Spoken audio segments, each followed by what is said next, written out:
A service of KIBMradio.com, the Internet's home for an all old-time radio.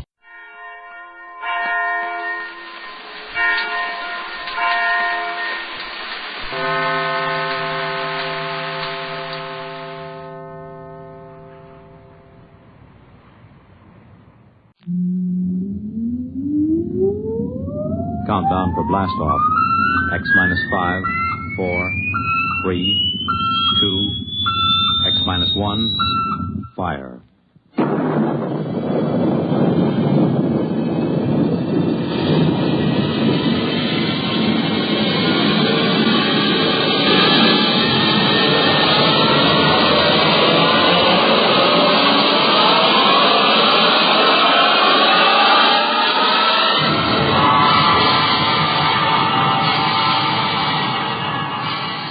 From the far horizons of the unknown come tales of new dimensions in time and space. These are stories of the future, adventures in which you'll live in a million, could be years, on 1,000 maybe worlds. The National Broadcasting Company, in cooperation with Galaxy Science Fiction Magazine, presents X minus 1.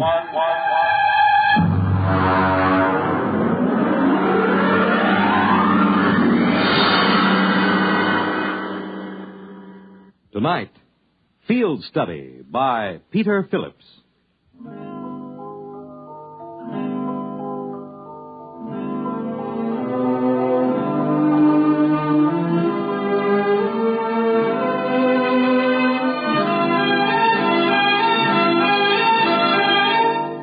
You might put down that newspaper for just a minute, Frank.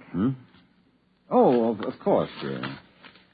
So this is good coffee, honey. Now, what is it going to be? That's what I want to know. Overtime or that big night out you promised me? Well, I just can't say for sure, honey.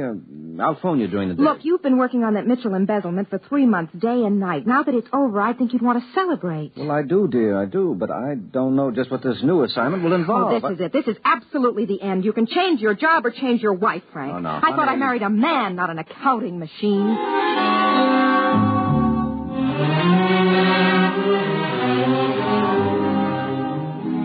I guess I do seem like an accounting machine to Betty sometimes. Maybe she should have married a different kind of guy. Someone who likes to go out dancing and to parties all the time. And who has some kind of romantic career. The quiet life she had with me made her tense and nervous. No, more than that. Neurotic. Actually, the work I did was rather interesting, although she didn't feel that way about it. Being an investigator for the accountancy branch isn't exactly like being one of those detectives as smart as Einstein and as tough as Marciano, but we do get into some unusual situations. And now there was this new assignment the chief had given me.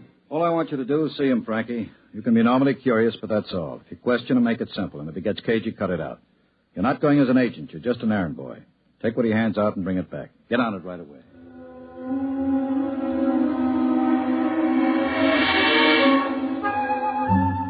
Although I got there early, the waiting room was filled with about 40 people. 40 people who seemed to have everything from Parkinson's disease to muscular atrophy. In 40 years, I'd never had anything wrong with me but a postnasal drip, but I was prepared with the symptoms of an obscure ailment. I didn't have an appointment, but I had hardly sat down when the receptionist came over and ushered me into the office. I'll be with you in just a moment. Please sit down. Thank you. This is good of you, Doctor, but I was perfectly willing to wait my turn. Well, I'm entitled to use my own discretion. You're an interesting case. And please don't call me doctor. In the healing profession, that title's reserved for those who have taken the Hippocratic Oath. My name is Trancor. Mm-hmm. You said I'm an interesting case. How do you know about my case? You've never seen me before. My receptionist has intuitive diagnostic ability. Now, what are your symptoms? It seems you should be able to tell me. Well, let's say the recital is part of the treatment. But if you'd rather not bother, just take this capsule in water. But this is ridiculous. How do I know? You don't. I make no claims. You can take the capsule or leave it. How many tokens, how much money do you have with you? Now, listen, Doctor. No, I'm not a doctor. How much? Oh, about $50, I suppose. Give me $25 for the capsule, which you take on faith. If you take it, well? All right, I'll take it.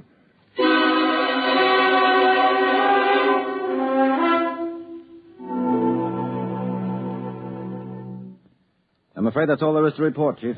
That's all right. All we really wanted was the capsule. Have you gotten the report? Yes, and it took the laboratory 5 hours to break it down. Just a harmless protein solution. 2 other investigators got the same thing. What about the genuine patients? They get a solution of water and a vegetable dye. They're both useless, but when he spots an investigator, he tries to give our lab man a headache. Well, if he prescribes useless medicines, can't Trancor be booked for fraud? How? He doesn't make any claims for the blaster thing. How come he's on our level? Why the accountancy branch? Could be anybody's case. But every time a direct law enforcement agency has tried to investigate, the man has disappeared. They think we may be more discreet. What else do we know? A great deal. Then again, nothing. We have reports from law agencies and medical societies in London, Paris, Berlin, and Prague. Oh, that reminds me. Miss Hance, please ask Sir Greville to come in now. He sets up in business. Word of his cures gets around, he becomes a sensation, and then disappears. Thank you for waiting, Sir Greville. This is Frank Pake, who will be in charge of our investigation. How do you do? Frank, this is Sir Greville Gray, chairman of the English Medical Association. How do you do, sir? Suppose you tell Pake your own experience with Trancor, Sir Greville. Well, after conferring with my colleagues in other countries, I managed to have an interview with him when he set up shop in London. He's an impudent little devil, called me the chief witch doctor. When I said we'd prosecute, he flatly denied that he practiced medicine at all. What about the capsules? He said he simply offered the capsules because people expected something material. He said it made no difference whether they took them or not. In a word, he disclaims everything, even success. Perhaps legally he's in the clear. You mentioned his success. Do you credit him with success? I think he's a faker and a fraud. But some reputable doctors report that their own patients seem to have been cured of advanced leukemia, peritonitis, and appendicitis. That's why we must investigate these fantastic rumors as a professional and public duty. Just what do you want me to do, Chief? Find out all you can. Have him watch. Check with patients and stay with it. He may disappear at any time. This is a fine time for an assignment like this. My wife is about ready to get a psychiatrist or another husband. I'm sorry, Frankie, but you're the only one I can trust on a thing like this, and it shouldn't take long. Okay, Chief. You have a cigarette? Mine seem to be all gone. No wonder. You smoked half a dozen while we've been talking. Here. Thanks. I guess I do smoke too much. Probably what causes this post-nasal drip. Say, that's funny. What? My head is cleared up. My nasal drip is gone. Since I saw Trancor this morning. Yeah? Oh, it probably cleared up by itself. But I've had it for years. Well, I hope you're right.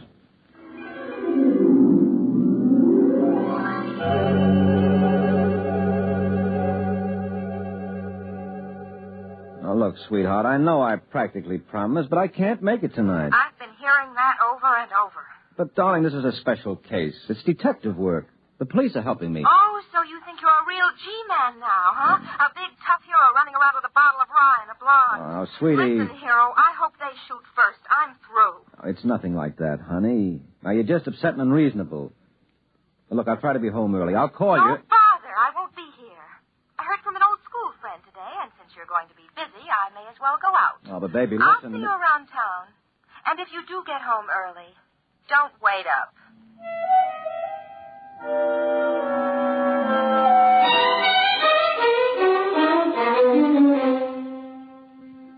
I was alone in the office all evening, thinking about Betty, thinking about Trancor.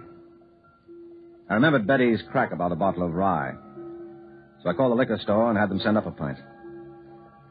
Every now and then I got a call from a detective saying they were still watching the office. Then there was a call from another detective saying that he had picked up Trancor at the entrance of the office building and trailed him to a hotel just off Broadway. I took down the number and was about to leave when the first detective called again. He said they were still waiting at the office door and that there was still no sign of Trancor. I didn't try to explain. I didn't want to think about it. What could I say? That he flew out the window? I took another drink of rye and went to the hotel. As I got there, a figure came out of the building. I wasn't sure, but I followed him. Good evening, Mr. Pate. How are your nasal passages? Fine, thank you. Yes, they're better. Walk with me, won't you? But first signal your policeman that he needn't follow us. All right. All right, now tell me something, will you? Am I mad? No, you're more sane than most. Your higher critical centers are momentarily dulled by fatigue and alcohol, giving full rein to your intuition. An endearing quality when allied with imagination. The saving grace, indeed, of your race. You're from India, aren't you? Trancor is a good Indian name. Incidentally, fatigue is a disease. Now, don't cure me. I don't want to wake up. Let me close my eyes a minute. Are you still here? Did you expect me to disappear? I could quite easily, by convincing you of my non-presence, as I did when I walked past those men outside my office. Don't you want to ask me some questions? Maybe I do, but why do you want to answer them? Well, you figure I'm harmless, huh? Like my wife does. By no means. I went about to conclude my own particular investigation. I would say that you were most dangerous to me. Your imagination is quite highly developed. You know, all of a sudden, I'm not drunk at all anymore. And I need a drink. Come on, let's go in here. Very well.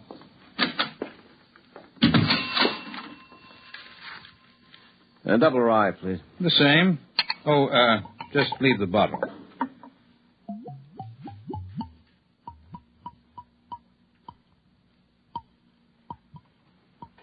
That's better. I was thirsty.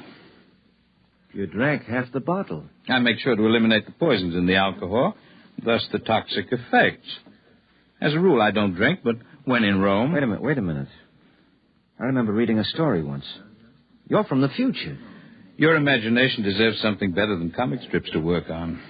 It's fascinating, but depressing to see science negated by superstition. Your concept of time is the greatest superstition. Well, now, let's go back. You did cure my postnasal drip, didn't you? The infection was cured by your body. I helped. I can't tell you how unless you have 500 years to spare. Well, I don't. I haven't got 12 hours to spare. If I'm to save my job, my reputation, or my wife. I do need some answers to a pretty lengthy questionnaire. Who, when, what, why, and where.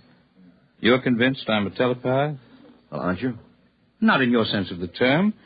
When you came into my waiting room, I knew you were not there as a patient. Your presence was in disharmony. As for your name and occupation, they naturally blazed so clearly on the surface of your mind that even your native clairvoyance could read the information. Well, that takes a load off my mind. Are you too big for me to understand? We'll see. I'm just looking at that girl over there. What a pity. 3/4 of her right lung is gone. Yeah? Well, you could put her right. Well, I could stop the infection. But she would return to that back room full of smoke and dust. She'd still travel on a crowded subway to an overheated office. She'd still starve herself to buy clothes to keep in fashion. I don't have a cure for those things. Well, that's the first time I've heard you admit you have a cure for anything. What are you, Mr. Trancor? A healer. That is my profession. Well, why do you bother to do anything? Well, even a healer must eat, you know. And field research is expensive. Of course, I could obviously earn sufficient of your tokens for subsistence by gambling. But that would not be ethical. You could teach. What? Run afoul of your witch doctors? Besides, these techniques have taken me 500 years to learn. Well, that's why I thought... That I was from the future? Well, I might be in terms of possibility. We are no older than you are as a race, in terms of universal evolution, but as individuals we are longer lived. The biggest single advance you will make as a race will be when you increase the lifespan of the individual. You could help us. We could, but that must be achieved by your own efforts. Are we so contemptible in your eyes? Of course not. Would we study you if you were? Our architects, our musicians, even our fiction writers do field work in this territory and write scholarly theses when they return. Anthropology, in our sense of the term, embraces all the arts and sciences. We're scholars. Occasionally, we innovate, and you benefit. Why do you want to tell me this? Frankly, I like you. You have imagination enough to control your terrestrial chauvinism, your natural resentment of being studied. It may comfort you to know that in the physical sciences, your race is considered quite well advanced. Well, thank you. And come to think of it, I do resent being a bug under your microscope. I hate it. I could kill you. But you won't. Others would. Now you understand why our visits are unannounced. Will be until all men are as essentially civilized, that is to say, non-aggressive, as you are. How do you come here? I know what you're wondering. But no, I don't have a spaceship garaged anywhere. You see, we don't travel. We arrive. Afraid the distinction is not clear to you, but it'll have to do. Now, I must go to work. I have only 8 hours. Will you be my guide? What do you want to see? The city at play in the pre-dawn hours. I think my wife would suit you better in the role of a guide. She's playing pretty hard right now. This situation makes you unhappy? Well, yes, of course it does. I guess I'm not overly emotional, but I do love Betty. I want her to be happy. With me. Oh, she frets and nags, and she's hard to please, but she's not really like that. She keeps herself busy with trivial things. It's as if she were afraid of important things. And what are the important things? Well, I don't know exactly. Helping people some way or other, I guess. You have any idea where your wife might be? Well, there are a couple of nightclubs she likes. Could we go there a little later? No, don't worry. I promise there'll be no unpleasant consequences if we meet. But now, let's get going.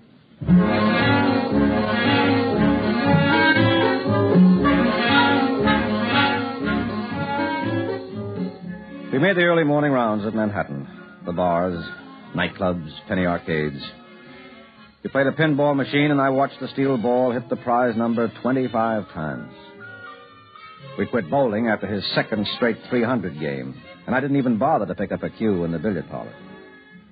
Then we went to the Clover Club, where I saw Betty at a table in a low-cut evening gown. She was sitting with a big curly-haired guy who looked like an ex-football player who was wearing shoulder pads under his jacket. You see her? Yes, there she is, in that practically non-existent dress. Would you consider me uncivilized if I poked that big dope in the eye? Let's go over. And remember, you're not altogether without blame in this development. You make insufficient allowance for her. You're reasonably well adjusted. She is not. Hi, Betty. Frankie, where did you come from? Who's your friend? Excuse me, please. I have to make a phone call. Frankie, please get me a cab so I can go home. Go home? All right, dear. I'll be waiting for you. Hurry as soon as you can. I mean, when you're finished with your work.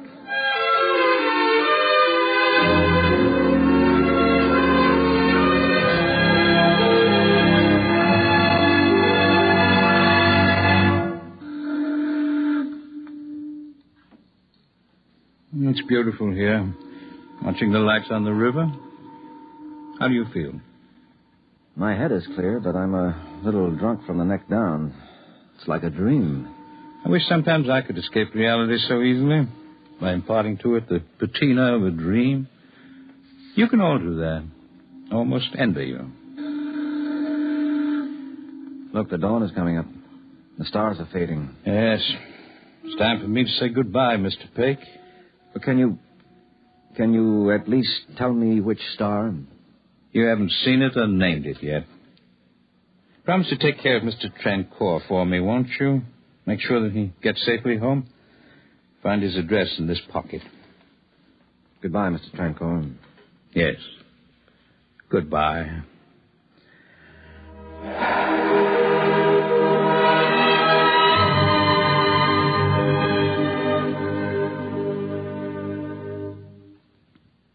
That's the way it happened, Chief. The body collapsed in my arms there on the bridge. When it came to, the man was Chandra Trancour, a second-rate doctor who disappeared from Madras 10 months ago. How do you expect anyone to believe that? Those doctors and cops can examine the poor devil till they drive him crazy, but he can't tell them anything.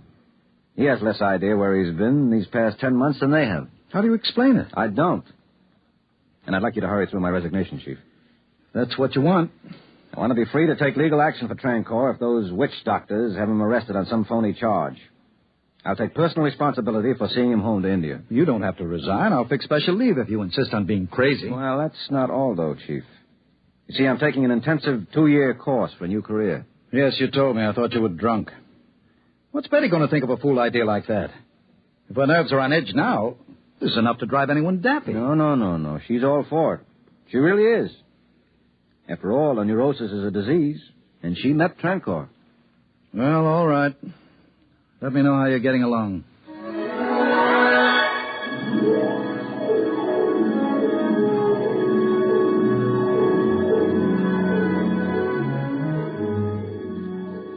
A letter from Peck, Miss Hance. From the Mabello Medical Mission, Upper Congo. It's been 3 years since we heard from Peck. This is probably the most backward tribe mentally and physically in all Africa. Some trouble with the witch doctors at first, but they're beginning to trust me, with Betty's help. The women here love her, and she finds the tribal customs fascinating. Watch out for my name in the Anthropological Review.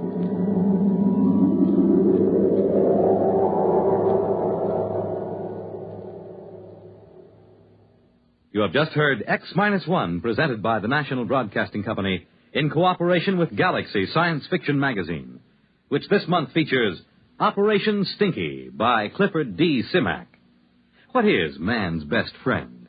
The answer was so vital that every possible resource that could be found had to be poured into this one great project. Galaxy Magazine, on your newsstand today. Tonight, X-1 has brought you Field Study, a story from the pages of Galaxy written by Peter Phillips and adapted for radio by Jack Wilson. Featured in our cast were Terry Keane, Les Damon, Santos Ortega, Alfred Shirley, and Kermit Murdoch. Your announcer, Fred Collins. X-1 was directed by Daniel Sutter and is an NBC Radio Network production.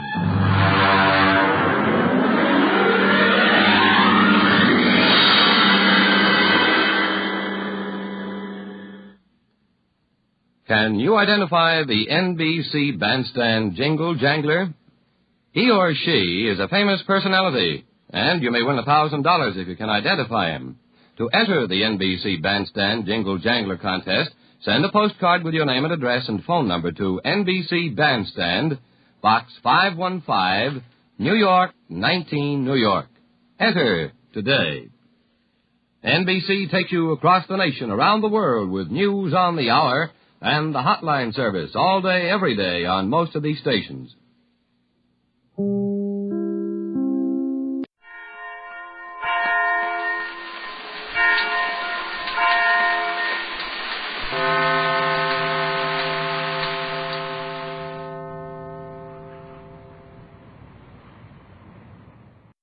While waiting for darkness to cover the magic island of Euclidia, Jerry and Joan have gone on a tour of the island, leaving Captain Bradford and Mrs. Gregory on the captive yacht.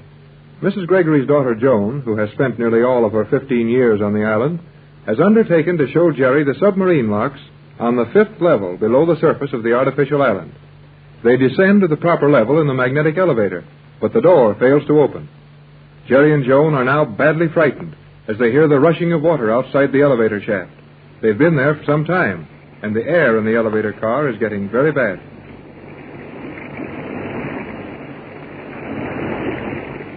Jerry, I can hardly breathe. What are we going to do? Must be some way to get air into this thing. These Euclideans are too smart not to figure on accidents in these elevators. You're right, Jerry. There's an oxygen tank.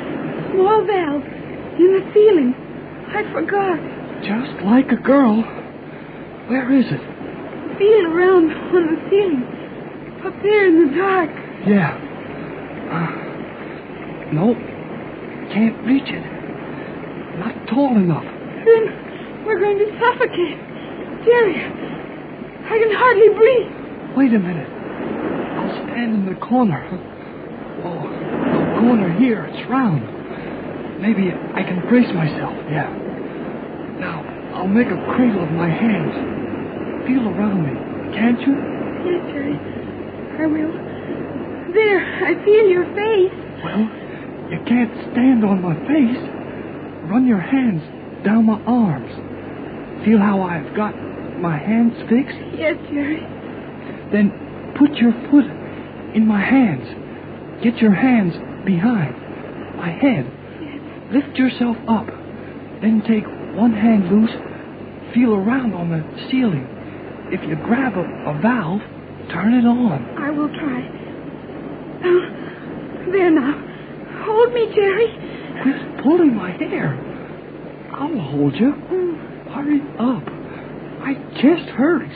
I think I have it, Jerry. And turn it on. Oh, Jerry. I can feel it. The oxygen. Oh, it feels so good. It almost hurts. Then get down. You must be breathing it all in up there. Jump down. Yes, Jerry. Oh, boy. That's good stuff. Whee. I'm going to carry a tank of that stuff with me after this. Whenever we go out sightseeing on this crazy island. I've never known anything just like this to happen. One of the submarine locks must have broken and let the ocean flood in. Plenty of pressure at 6 fathoms, too. Can they pump it out? Oh, yes. The chambers are all made so they may be flooded deliberately, then pumped out. What's that for? In case of escape, the local prism reflectors in the control chambers will locate the escapers. Then the switches are thrown to close the automatic doors around the section they're trying to escape through. And the water turned on. Golly whiskers. These guys are plenty mean, aren't they? Yes, Jerry.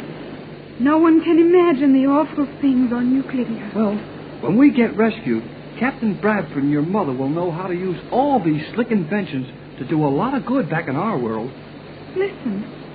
The water has nearly stopped running around this elevator shaft. I can't hear anything but a buzzing in my ears. It feels kind of funny and dizzy. Oh, I forgot. The oxygen. We must turn it off again, Jerry. Too much is not good for her. Okay. Get up on my hands again. Yes, Jerry, I will. Hey! You stuck your finger in my eye. I'm sorry. Yeah, so am I. I'll be glad when the lights come on in this thing. Now, up you go. Can you reach it? Yes, I can feel it. And shut it off. That is done. My head feels queer, too. Boy, you sure hit the floor hard. Hurt you? No, but I'm... Listen. Yeah, you can hear the pumps working. Sound like they're working mostly on air. The water must be all gone. Then we shall soon be out of here. Oh, boy. Here comes the light. Yes, we can see now. Oh, this is much nicer. I'll say it is. They sure built these elevators right anyway. Not a drop of water got in. Can we start this thing? Not yet.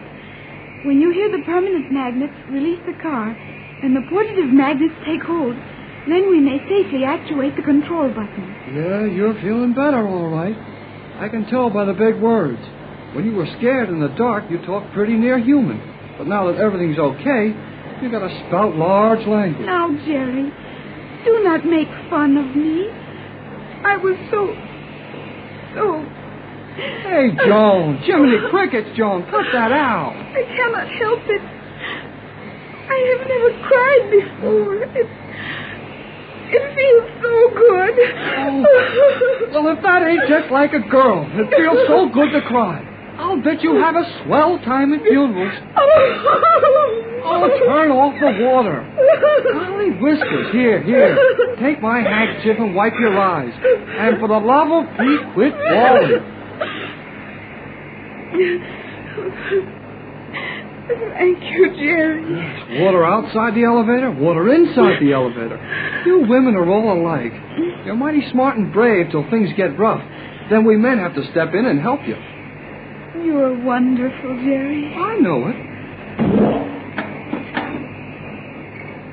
There go the magnets, Jerry. I can hear them. We'll soon be able to start the car. Won't be any too soon for me. There now. The pumps have stopped. And the magnets have stopped clicking. Can we go now? Yes. The door should open automatically, just as it would have when the car reached this level if the water had not flooded the chamber outside. Well, if it ain't opening very fast, what can we do to hurry it? Nothing. If it does not open automatically, someone is keeping it closed. That can be done from the control chambers. Oh, what would they want to do that for? Some important experiment must have failed, and G47 does not want anyone to see what happened. G47's afraid to let anybody know he can make a mistake, huh? I think that is it. We of Euclidia are allowed to see only perfect things. The scientists would have us think they never make a mistake. Well, if we can't land here, let's go up to one of the other levels and look around there. Nothing's ever going to scare me after drowning like we did. Oh, we did not drown, Jerry. We thought we were going to, same thing. I'm going to push this button for the first level. If anything else goes wrong, I want to be near the top. Here it goes. Oh, the car is actually ascending. Oh, I'm so happy. Now cut that out. Don't you go blubbering again. There's the fourth level. We're up this far anyhow. And we're going up smoothly now, Jerry. We will soon be out in the open air again. Not until we look around on this first level, we won't. Hey, that's funny. The car didn't stop at the third level like it did at the others. That means the third level is sealed off. Some secret work is going on there. Same thing on the second level. You sure don't get to see much when you go on a sightseeing tour of this island. Just be patient, Jerry. Before we leave the island, you will have seen nearly all of it. If we ever leave it. There goes the first level. Guess we don't see anything. Oh, I'm glad, Jerry. I want to get back to my mother's yacht and see Mother and the captain. I've been on this island nearly all my life, Jerry. I do not like it. I guess you're right, Joan. This place hasn't been any fun for you. What's going on now? Now this car has picked up the top of the elevator shaft housing. We're raising it above the ceiling of the island with us. Well, if that door doesn't open automatically for us when we get all the way up, I'm going to find some way to break out of this car.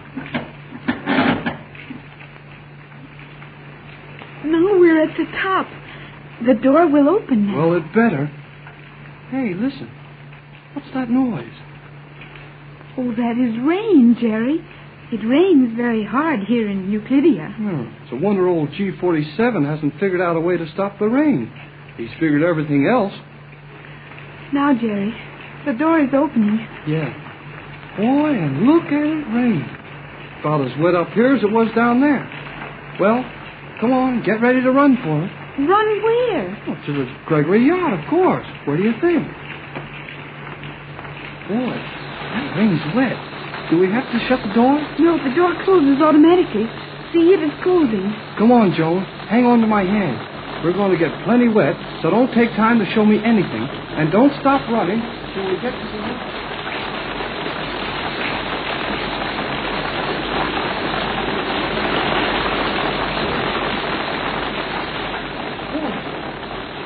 That was some sprint. You're all right, Joan? Watch out now.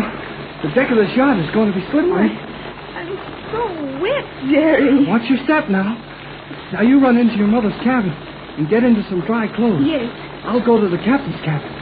Go on, scoot. I'll hurry, Jerry. Talk about rain. I'd better get inside myself. Sorry to bust in without knocking, Captain, but it's... Hey, Tex. Oh, nobody home, huh? Oh, guess he's in the radio cabin or Mrs. Gregory's. Yeah? Jerry, may I come in? Yeah, come in. Oh, Jerry. Why didn't you change your clothes like I told you to? Well, my mother is not in her cabin, Jerry, and I have no extra clothing of my own. Oh, well, then I guess I'll have to give you some of mine. See, here's a good heavy sweater and a pair of pants. They'll keep you dry anyway. Oh, thank you, Jerry. I'll go to my mother's cabin and put them... Wait a minute. Something funny here. Where, Jerry? On this boat, I mean. Even if Mrs. Gregory and Tex were in the radio room, they'd hear us running and yelling around here, and they'd be worried about why we were gone so long. I wonder where they are. Do you think something has happened to them? Gosh, I'm afraid so. Come on. We'll try to find them.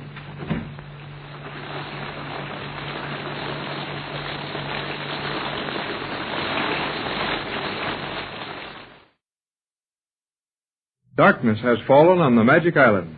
Once more, the weird yellow glow of artificial daylight covers the scientific isle of Euclidia in the South Pacific Ocean. Joan Gregory and Jerry Hall returned hours ago to the captive Gregory yacht after a terrifying experience in one of the magnetic elevators, only to find Captain Tex Bradford and Mrs. Gregory are missing from the yacht. A note handed to Jerry by the skipper tells them that Mrs. Gregory and Tex are on a secret mission and to make no move until their return. All is silent on the island, while in the radio cabin of the yacht, Jerry and Joan listen to music from the radio and try to keep themselves cheered up as they wait anxiously for Mrs. Gregory and the captain. I wish they would hurry, Jerry. I'm so worried. Oh, cheer up, Joan. Tex can take care of your mother and himself, too. I know Captain Bradford's a wonderful man, Jerry, and Mother thinks he can accomplish anything. But none of you realize fully the dangers on this horrible island. Well, it won't help him any for us to run around yelling for him. Just sit still like this note said and listen to the music. Well, it's a good thing old G47 didn't stop our incoming radio beam anyway. I like this music, Jerry. It's coming from one of your Hollywood radio stations, is it not? Yeah, and those guys are real hillbillies, too. What does it mean, this hillbilly? Are they all men from the hills? All with the name William? Now, look, there's so many things you don't know that I don't know where to start teaching you. Do you like the music, or don't you? Oh, yes, Jerry. I enjoy it thoroughly. Well, then sit still and listen to it.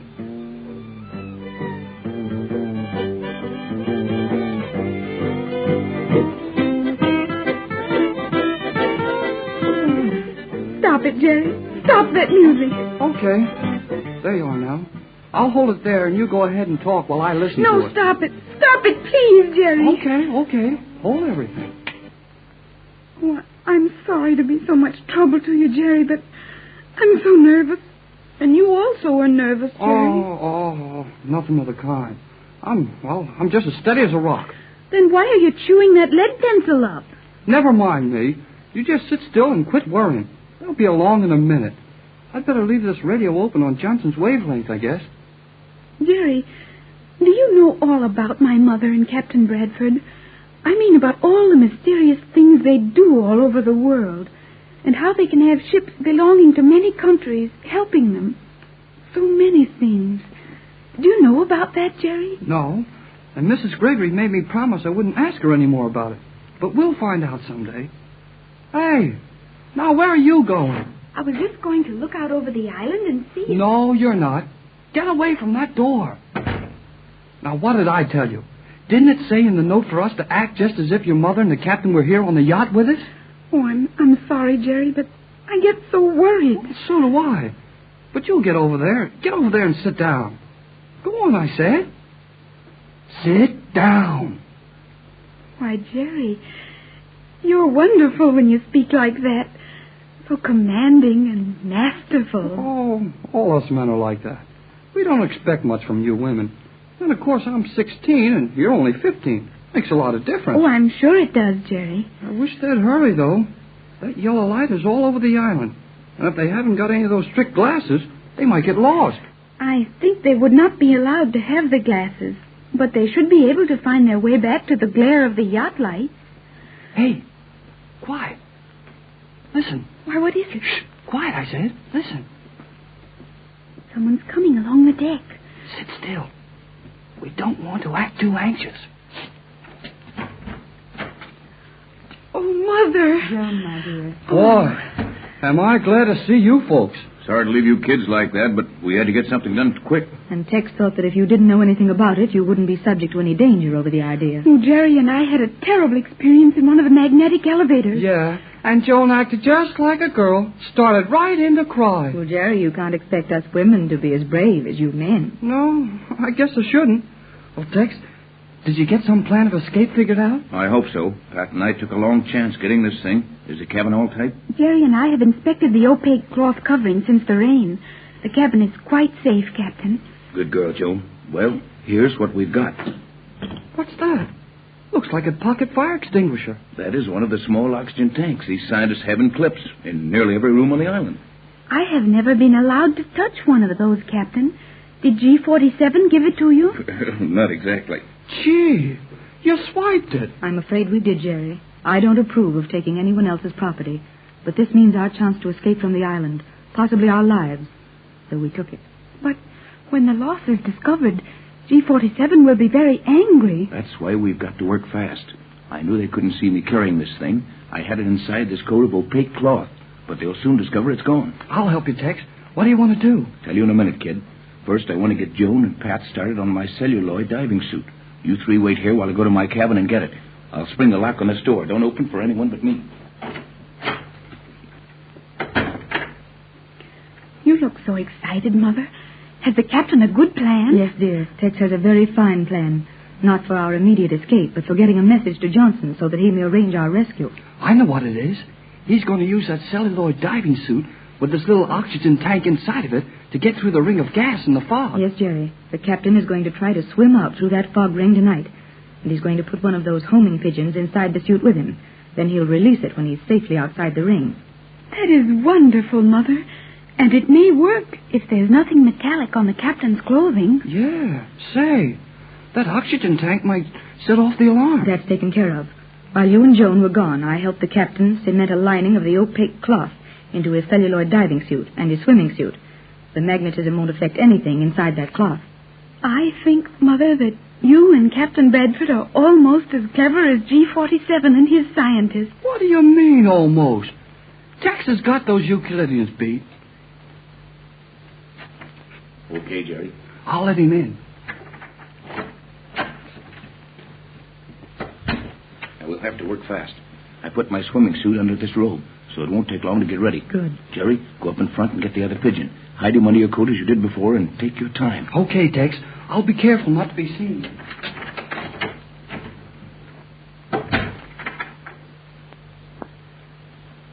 Now, Pat, if you and Joan will help me get into this thing. What a peculiar garment, Captain. It's airtight and opaque. That's all we need. J12C to J24Y. Johnson to Bradford. Message for you. Quiet for this. Have had no word for you for hours. Transmission conditions perfect here in Los Angeles. Cannot understand why storm north of you should prevent reception by stations east of you. Latest report picked up from oil tanker at 24 degrees south. Says electrical disturbances south of them. Can you hear me, J24Y? If no answer, we'll repeat every quarter hour. That is all. Johnson. Then there's no hope for the pigeon to reach him. He's gone back to Los Angeles. Don't worry, Joan. That was all in code. Johnson is really standing by at latitude 24 south right now. Yes, dear. And when he said he'd received a message from an oil tanker, it meant he had contacted an oil tanker and was refueled. So now he's ready for anything necessary to help us. You have some clever and loyal friends, Mother. Will you tell me someday yes, just Joan. how...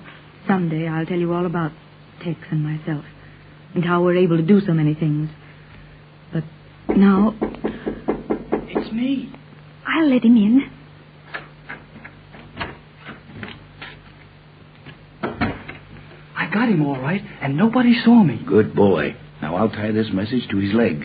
Then you can help Pat and Joan cement me up in this thing with the oxygen tank and the pigeon inside on my back. Then when I get well beyond the fog and gas rings, I'll rip the celluloid shirt off and turn the pigeon loose. But how are you going to get back through the gas ring? You're going to ruin that suit taking the pigeon out of it. That worries me, Jerry. Tex thinks he can hold his breath long enough to swim through the gas ring coming back. But I'm afraid. Oh, Tex, if anything should happen to you... Oh, forget it, Pat. I'll make it. Now, the pigeon is ready. Open the tank so it barely releases the oxygen, Jerry. Joan, you help Pat cement this thing around my waist. Then you can slip the tank and the pigeon down my back and cement the helmet on. That's about as little as I can let out of the tank and be sure it'll be continuous, Tex. Thanks, Jerry. Now, stick the tank down my back so it lays flat along the bulge where this thing is cemented to my swimming belt. Coming up. Say, that's just going to fit in there. Here's the pigeon, Tex. You're sure it won't get crushed? No, there's plenty of space inside this stiff celluloid thing to give the pigeon room.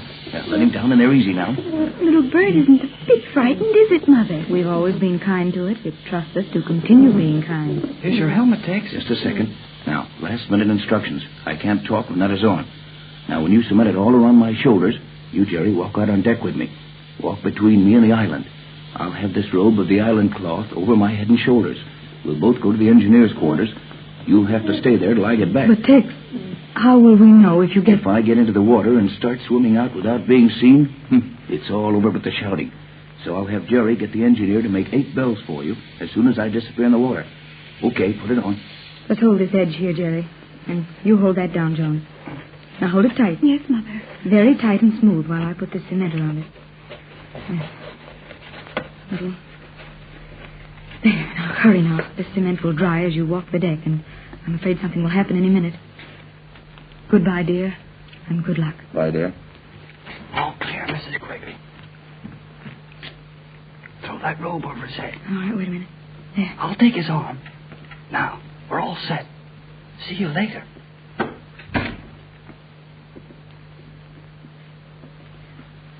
Oh, Mother, it's so wonderful of the captain to think of that. Yes, dear. And it's so brave of him to attempt it.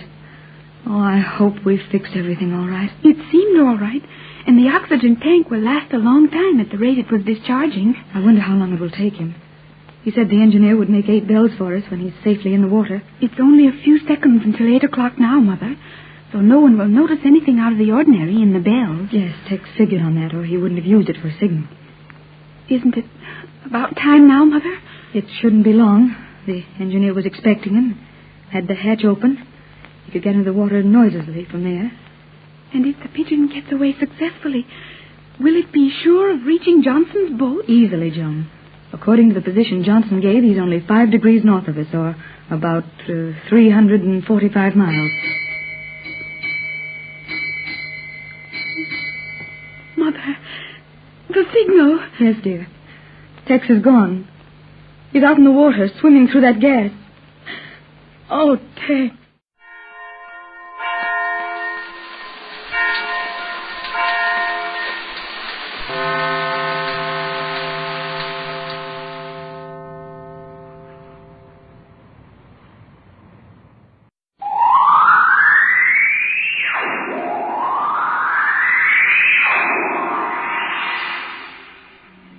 Now, step into the incredible, amazing future as we go exploring tomorrow.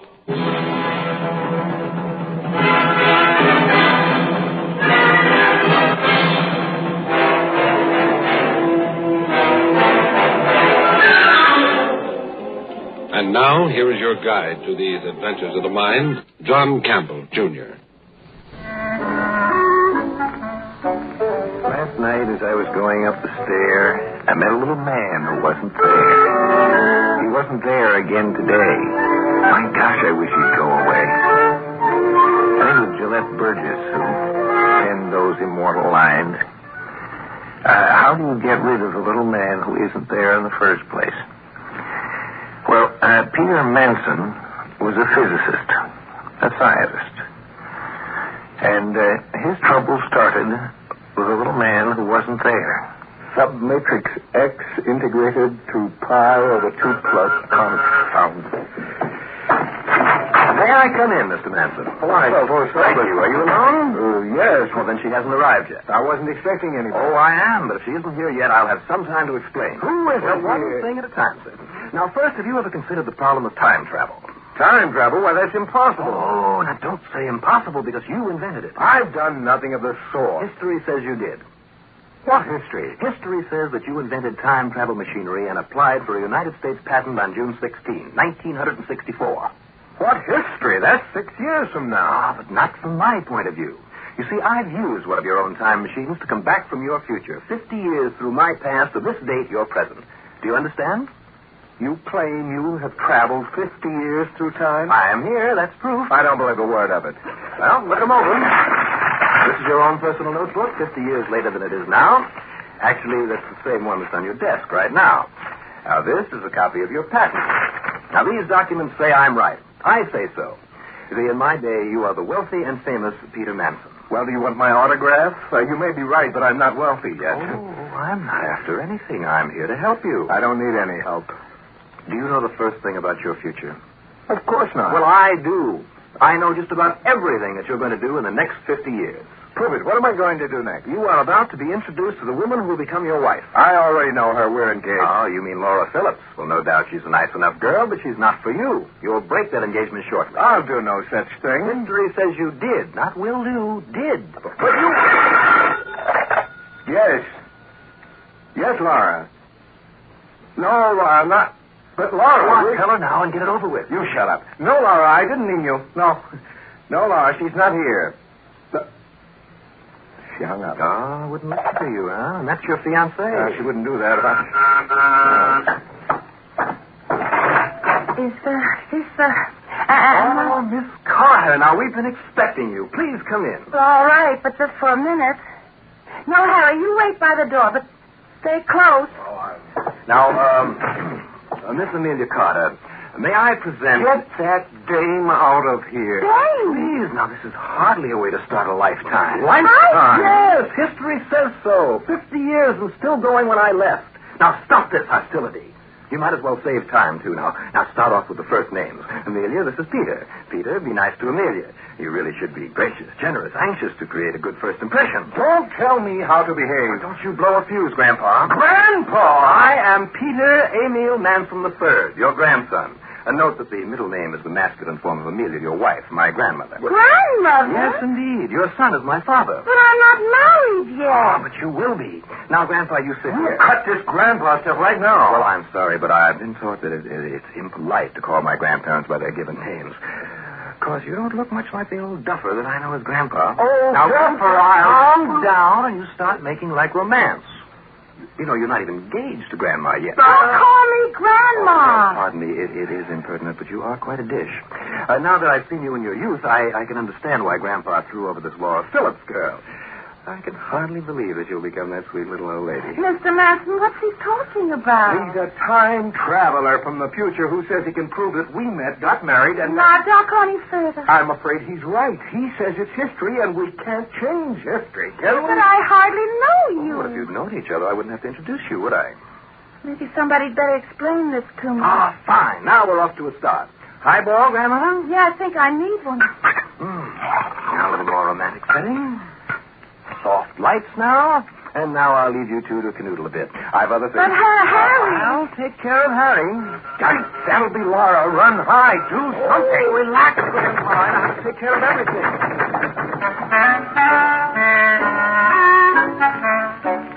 Of course, Peter Manson wasn't the only one having trouble with the little man who wasn't there. No, the future cannot be handled logically. It's logically impossible because it doesn't exist yet. And if it doesn't exist, then obviously it isn't logical. But it's going to exist, so... Well, you see what I mean. Logic is just hopeless.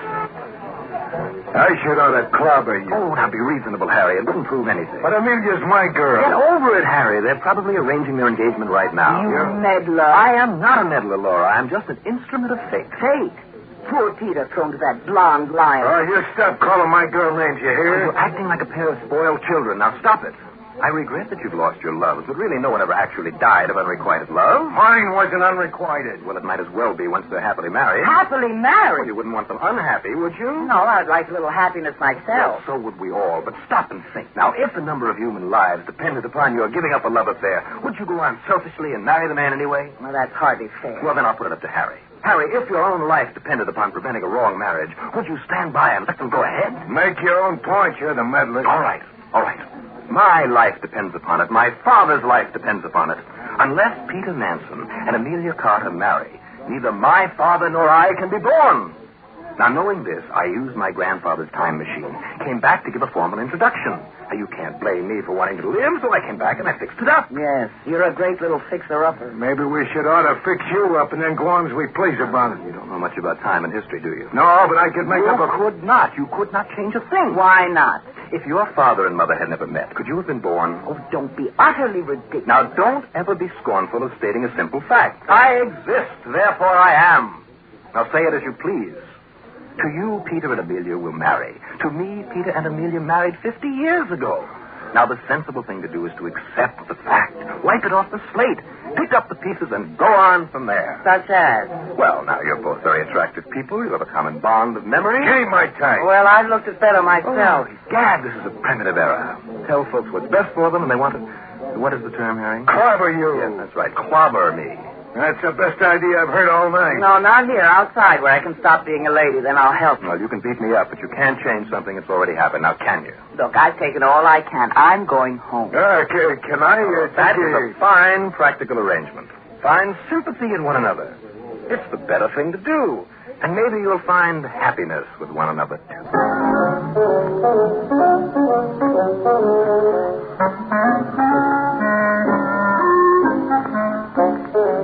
Can't we get out of this mess? Well, if I cut my throat, I can't invent the time machine, and then he couldn't come back and mess up our lives by forcing me to marry you. You'd rather commit suicide than marry me. Oh, no, Amelia, stop it. That's not so. Oh, so you'd rather marry me than commit suicide. Stop the bawling and let me think.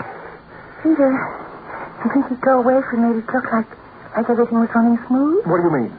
Well, suppose we stopped squabbling and complaining and made up to one another so he'd think we were happy and convinced that he's right. Maybe he'd be satisfied and go back where he came from. Then we could do as we please. Won't work. Why not? That character is our grandson, Amelia. Already he knows what we're going to do. Well, aren't you even willing to try? I'll try, but it's futile. What did you have in mind? Well, I just know he's coming back tonight. We could make it look as if we'd been getting acquainted. Well, what have we been doing for the past couple of hours? Playing tiddly... Hey, let go, mind us. Just looking me up a little. If we were really getting acquainted, we'd not look as if we'd been sitting with folded hands. Hey, stop that! Well, if you really loved me, you wouldn't mind my mussing up your hairdo then. All right. There. Now it looks like we've been wrestling. Where's my bag? What for? Lipstick. You should have a few smears. Well, with you looking like a magazine cover, lipstick is a two-way smear, right? Oh, yeah. I suppose so. You sound as though Harry was the only man you ever kissed. If we ever get around to it, Peter Manson, you'll be the only man that's ever been kissed just because history said he had to be. So there. If I got it, I got it. All right. Once for history. Let's see you now. You need more of a spread. You need a touch right there. Hold still yet. There's one thing history didn't mention. What, Peter? History didn't say this could be fun. Peter, it'd be funny, wouldn't it? What could be funny? This trick worked. And then? And we found out after he'd gone that we really did like it. Yeah, wouldn't it? Peter? Yes? Not the door. Yeah, so let him wait. Now remember to look flustered. And try to wipe your face, too. Well, I see everything's progressing fine. All right, now, go away. Oh, I'm not going to stay. I just wanted to see how things were getting along. I know when I'm not wanted. Then why did you come here in the first place? Well, you think you hate me for my interference, but you wait and remember. In 50 years, the pair of you will be sending me off in my time machine to do this job of fixing up. And you, Grandma... Stop calling me Grandma! Still my Grandma, and you'll tell me that you and Grandpa actually wasted your first kisses trying to fool me into leaving. So now I'll trot along, but I'll be back tomorrow. And don't you keep her out too late, Grandpa. What'd you do with Harry? Oh, I fixed that up fine. Harry volunteered to escort Grandpa's former girlfriend to her home. Harry and Laura? Laura with Harry? Peter? Yes, Amelia. To heck with history. Kiss me once.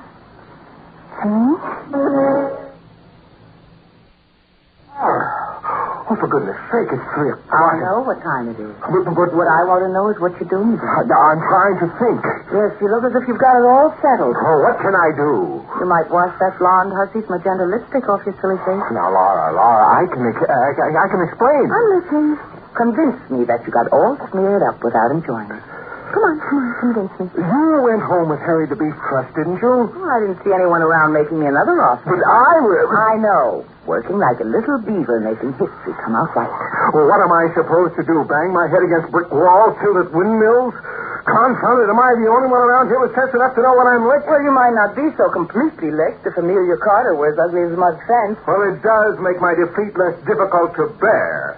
Well, make it complete, then. Have this expanded to fit her pudgy little hand. My ring. But, Laura... Goodbye, Peter. Wait, don't go. What's to stay for? To be a maid of honor? If you came to quarrel with me, you yourself are doing everything to prove Junior's point. If he were here, he'd be cheering you into hating me and using my telephone for calling Harry to take you home. Look, I didn't come here to fight with you, Peter. I came here to fight for you. But you're not fighting. Junior knows all the moves. No matter what I try, everything turns out his way. It's like your experimental smooching session. Yeah, that too. He was amused. I'm not. May have started as a deliberate frame-up, but it certainly ended up ginger peachy for his little old program. I tell you, he knows every move. He came back here just to tell Amelia and me that you had gone home with Harry. And 50 years from now, you and Amelia will dodder over to his time machine and kiss your brat of a grandson goodbye as he goes off to make the introduction. That's the program, isn't it? Well, what can we do? Peter, you say everything's fixed and solid. It can't be changed. Well, that's the way it is. But let's just suppose that you could quietly unfix Junior's little apple cart. Well, then we'd go on as if he never arrived. Well, couldn't you? I can't prevent what's already happened. He exists. He is. He's here in the flesh. No. I suppose you can't change that, can you? No. Well, then, goodbye, Peter. Wait a minute, Laura. What if Junior were a different kind of guy? What do you mean? Look, Laura, he's the grandson of Amelia and me, right? Mm-hmm. If I don't marry Amelia, he doesn't get born. He can't exist unless we follow every move right down to the last letter of the historic record he talks about, right? Yes, but... Let's assume that the future is not a firm and solid hunk of recorded history. Well, everyone but you and Junior have been saying that all along, but you keep pointing at Junior's history book and saying no. But suppose that Junior's history book is only one of many possible histories. Then how do you explain his solid existence? Floating a brick on water is not impossible. It's just extremely unlikely. Oh, stop sounding like a mathematics professor, Peter. Get to this important point. Until Junior arrived with his books and his papers to show me, us, how we were going to act, he was rather unlikely as a future probability. Mm-hmm. But once he convinces us and introduces me to Amelia, Junior's existence becomes a very strong probability. In other words, he exists because he did the fixing that put history on the road that leads directly to him. Well... you could rob a bank and get tossed in jail, and that would stop you from marrying anybody. Well, we can't change things that drastically. But we might slip a little change in Junior's character. How can we do that? Suppose we could create another very strong future probability. Mightn't he come back and fight just as strong for his own existence? But how can you do anything like that? Laura, would you marry me right here and now? Peter, at 3 o'clock in the morning? Peter, it's Junior again. Don't go. Oh, no. Well, good morning. I'm in time, I see. You come in. I was hoping you would arrive. I'm the Reverend Peter Laurel Manson III. You'll notice that my middle name is the masculine form of the given name of my grandmother, Laura. Peter, here is the other probability. Precisely. Let's get along with it quickly before something else happens. Please, we must not be impatient. There must be witnesses. But I have prepared for everything. Everything. Will you permit me? Do come in. Oh, this is a most auspicious occasion. Amelia! And Harry, what are they doing here? People here appear to have forgotten that a man has 4 grandparents. Well, I'm still a bit confused. Oh, my dear, if I had not been prepared for this rare and happy occasion, I should be quite disturbed. It isn't often that a man has the opportunity of officiating at a double wedding ceremony uniting his grandparents. Can you make this stick? Yes. Now, unless I double-cross this double ceremony, now, Peter, take Laura's hand and stand away over here on my left. Now we all sort it out properly. Fine. History says that Peter and Laura will have a stalwart son. Harry and Amelia will have a fine daughter. Son and daughter are my own parents. Are you sure? I arrived a bit late, my dear, because I have been quite a busy man. I made a stopover on my trip through time, pausing long enough to unite in marriage your son with their daughter. It was a lovely wedding.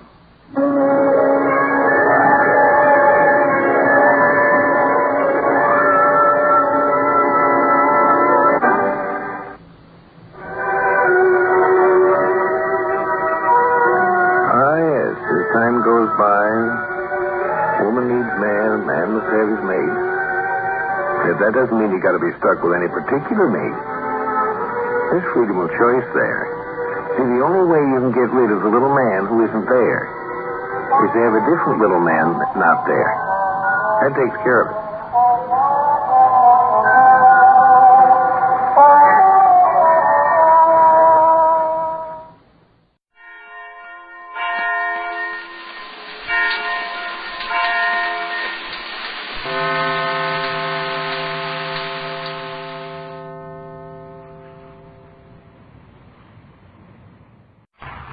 Presenting the transcription feature, Superman! The sky! Look! It's a bird! It's a plane! It's Superman!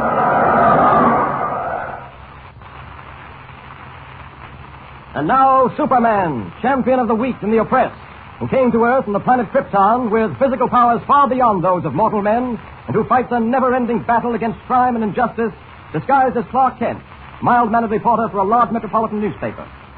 Superman, in the guise of Clark Kent, and Jimmy Olsen are now in the midst of another baffling mystery. In our last episode, we met for the first time the strange character known as Comanche Joe, a full-blooded Indian friend of Editor White, and one of the richest oil men in America. Comanche Joe had come to the city to hire a detective in order that he might solve the mystery of the howling coyote, a coyote which howled just before some terrible thing was to happen. Editor White, sensing a good story, sent Kent and Jimmy to spend a few weeks with Comanche Joe on the Indian's ranch. As our last episode ended, our friends were driving along a narrow trail from the station to Comanche Joe's ranch when the cry of the coyote was heard. And then, shortly after, the terrible thing happened.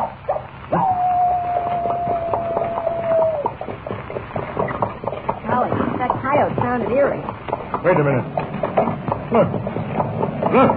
That's an avalanche coming at us. An avalanche? Yes, Jimmy.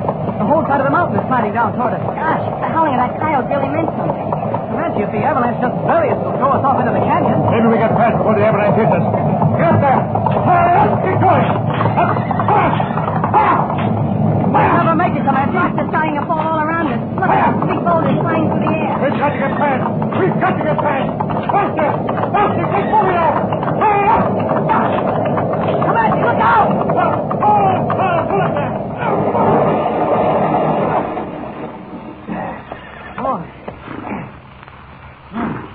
Steady. Gosh, Mr. Kent. Steady. Did you see that? That huge boulder hit the trail and went right through. Yes, and took half the trail with it. Well, Comanche, we were certainly lucky to have missed that. But we can't get through now. The trail isn't wide enough for the wagon. Wait a minute, Kent. That avalanche is still cooking up there. We better get out and run for it. Yes, you're right. The whole mountain will be coming down on us. Will be. Look, it is coming down on us. Huh? We're finished. We can't go back and we can't move forward. We're right in the path of that avalanche. It's the end, all right. Look at those trees flying through the air. Hundreds of them uprooted. And the rocks in it. Jimmy, look. He's been knocked down. A falling rock, a small one. Hit him on the head. He's unconscious. Oh, I can see. Kent, I thank the gods for that. You won't have to live through the horrible fate that awaits you and me. Yes, Comanche, you're right. Look. It's really coming down on us now. The whole side of the mountain. No. 15 seconds from now, it'll be all over. Look, Comanche. Look over there. What? Had to do that. I had to knock him out. Now, as Superman, I'll grab the horses by their bits and speed through the air so fast that the wagon itself won't fall. Up, up, and out over the canyon. Up and away!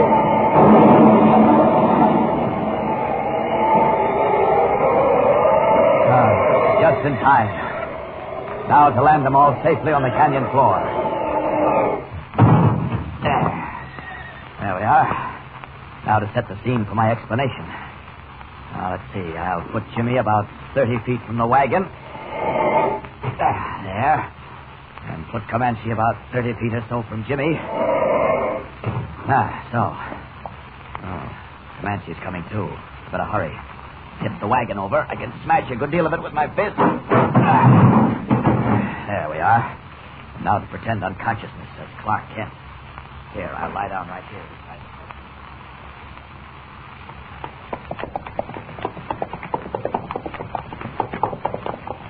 You sure you're all right, Jimmy? Sure, Comanche. I'm feeling okay, except for this bump on my head. Riding up in front of you on this horse isn't too comfortable either. I will be at the ranch in another few minutes. Even though it isn't very comfortable for you, it's a lot better than walking, eh? How those horses escaped injury will always be a mystery to me. That is funny. The wagon itself was smashed to bits, and yet the horses were unharmed. That's not the only strange part about it, Kent. Somebody knocked me out. I've got a funny feeling you did. Oh, really, Comanche, you flatter me. Think of me knocking you out. Uh-huh. Oh, you must have been hit by a flying rock and then dreamed it maybe while you were unconscious. Well, maybe I did. But it sure does seem awfully real to me, as if it actually happened.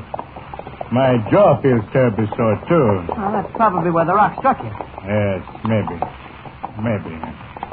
Hang it all, Kent, this whole thing bothers me. There's something funny about it. Actually, all of us ought to be dead. We should be lying buried under tons of rock and earth at the bottom of the canyon. How we escaped, how we could have possibly escaped, well, I just can't figure it out.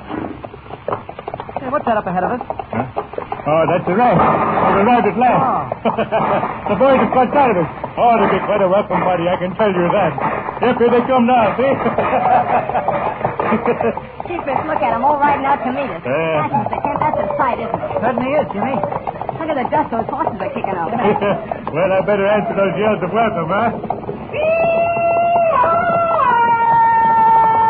Holy mackerel, Comanche. That makes the hair on my head stand on end. That's an old Comanche walk right, Jimmy. Here it is again.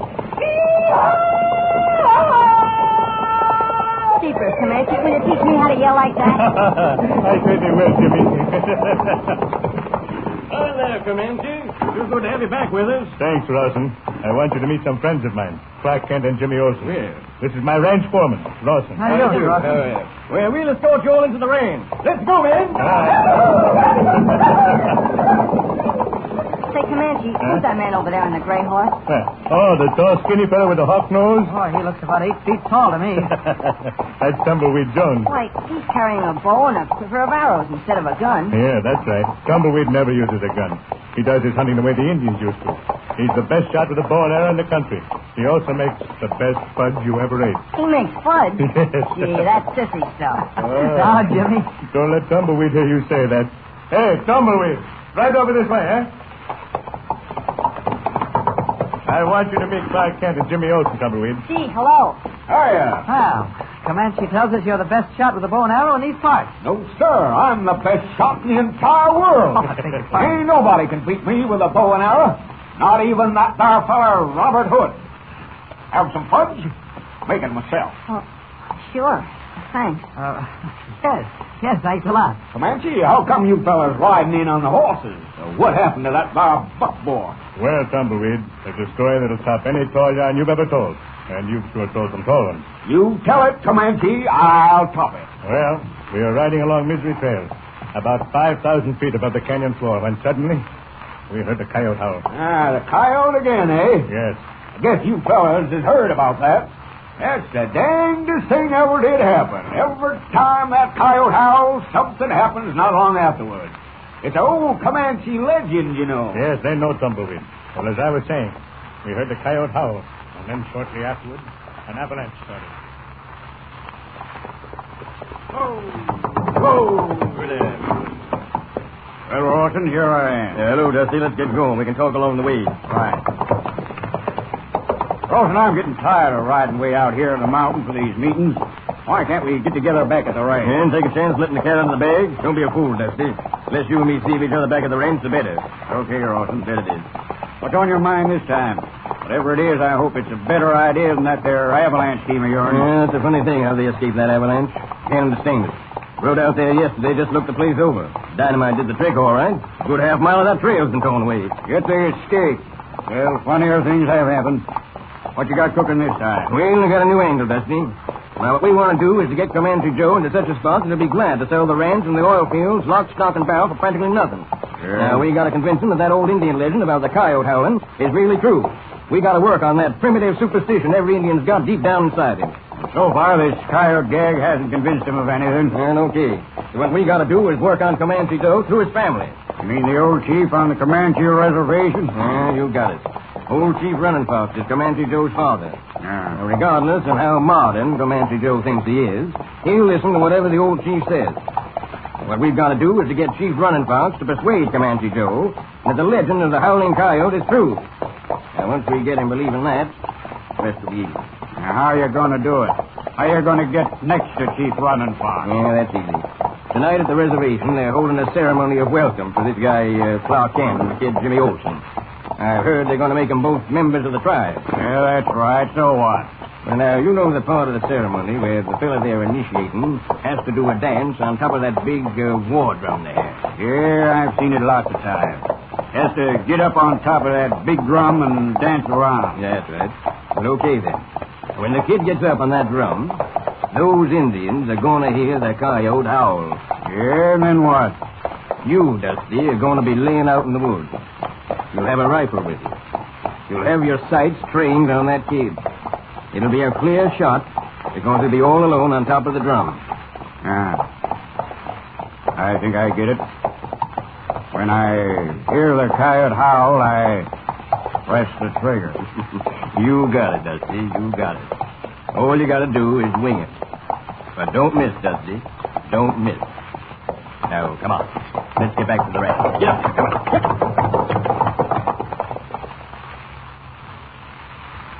Well, it begins to look as if our young friend Jimmy Olsen is in grave danger. Will Superman, himself unaware of the danger that threatens Jimmy, be able to save his young friend? Will Dusty and Rawson be able to frighten Comanche Joe into selling out his holdings? Be sure to hear the next thrill-packed episode with Superman. And remember, tune in the next thrilling installment of the transcription feature, Superman. Up in the sky, look! It's a plane! It's a plane! It's Superman!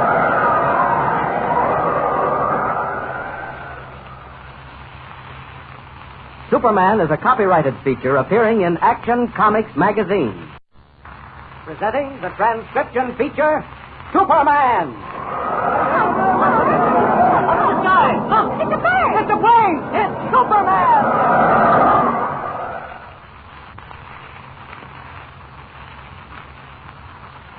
And now, Superman, champion of the weak and the oppressed, who came to Earth from the planet Krypton with physical powers far beyond those of mortal men, and who fights a never-ending battle against crime and injustice, disguised as Clark Kent, mild-mannered reporter for a large metropolitan newspaper.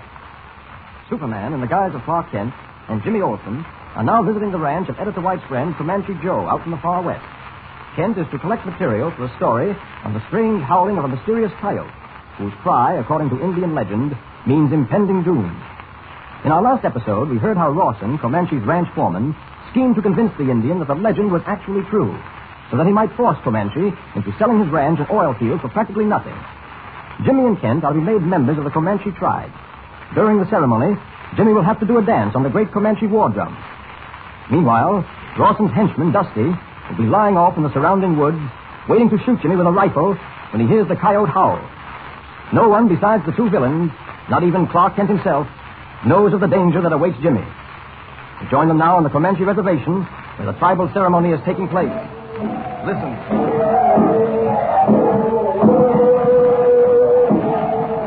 Comanche, this is really one of the most exciting things I've ever seen. Great fires blazing in the night, Comanche braves dancing around the great war drum. Quite the picture, isn't it, Kent? Certainly is. You and Jimmy will have to do a dance on that drum before the night is over. I'm afraid I'm not much on dancing. Just watch how my brothers dance around the fire. You'll catch on to it easily enough. Hey, by the way, where is Jimmy? Oh, over there with Tumbleweed Jones. Oh. Kent, I have never seen two people take to each other so quickly as Tumbleweed and Jimmy. In 3 short days, they've become inseparable. Tumbleweed talks about nothing but that young friend of yours. And Jimmy talks about nothing but Tumbleweed. Oh, wait. My father approaches. Oh, Chief Running-Fox? I believe that's what he's called? Yes. Certainly a fine-looking man. Sort of majestic in that war bonnet and paint. Ali, break. Ali, break. My father, I wish you to meet our friend, Clark Kent. Kent and my father raises his hand. You raise yours. How do you do? We ready for ceremony. You ready? I'm ready. Little fella, him ready? I believe he is, yes. We begin.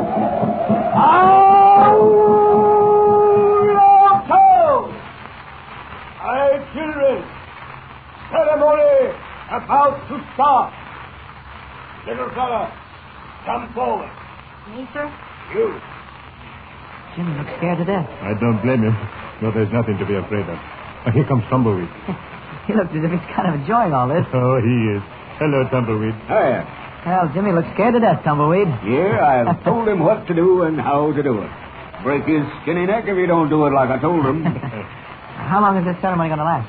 It'll take an hour or so for Jimmy. Then another hour for you. Oh. There, see? They're stripping him. Yeah, what? I've got to take those eastern clothes off him and dress him in buckskin. Oh. Then paint his face all over. Better relax and watch all this carefully, Ken. In another hour or so, you'll be going through the same thing Jimmy's going through now.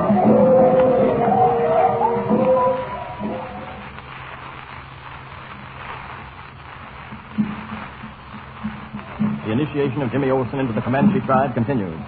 Meanwhile, lying off in the woods, waiting for the moment when Jimmy will mount the great Comanche war drum, waiting for the signal of the coyote's howl, is Dusty, Rawson Tension, a bullet chambered in his .30-06 rifle, a bullet destined for Jimmy Olsen. The tribal ceremony progresses. Listen. Ken, Yes, Comanche? the time has now arrived when Jimmy will climb onto the great Comanche war drum and perform the dance which will admit him to the tribe. Gillen looks as if he's enjoying it all. Yes, Tumbleweed. I could see he finally began to realize there was nothing to be afraid of.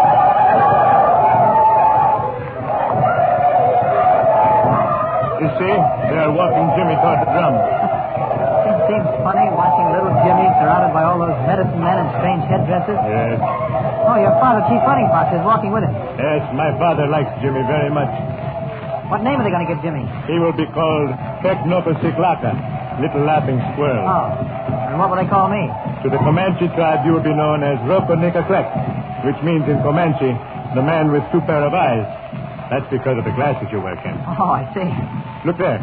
Jimmy's being hoisted onto the drum. Now the little fella's got to start dancing. Better get started there, little fella.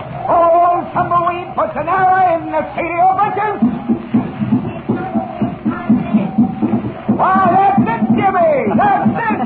Hey, Comanche, you're doing all right. Just like a real Indian. Yes, Kent. He's got the spirit of the tribal ceremony. He will make a good brother to the Comanche. I hope I can do as well. Oh, say, here comes your father, Chief Running Fox. Young brave do fine. He'll make good laughing squirrel. I think he will, my father. How long before they...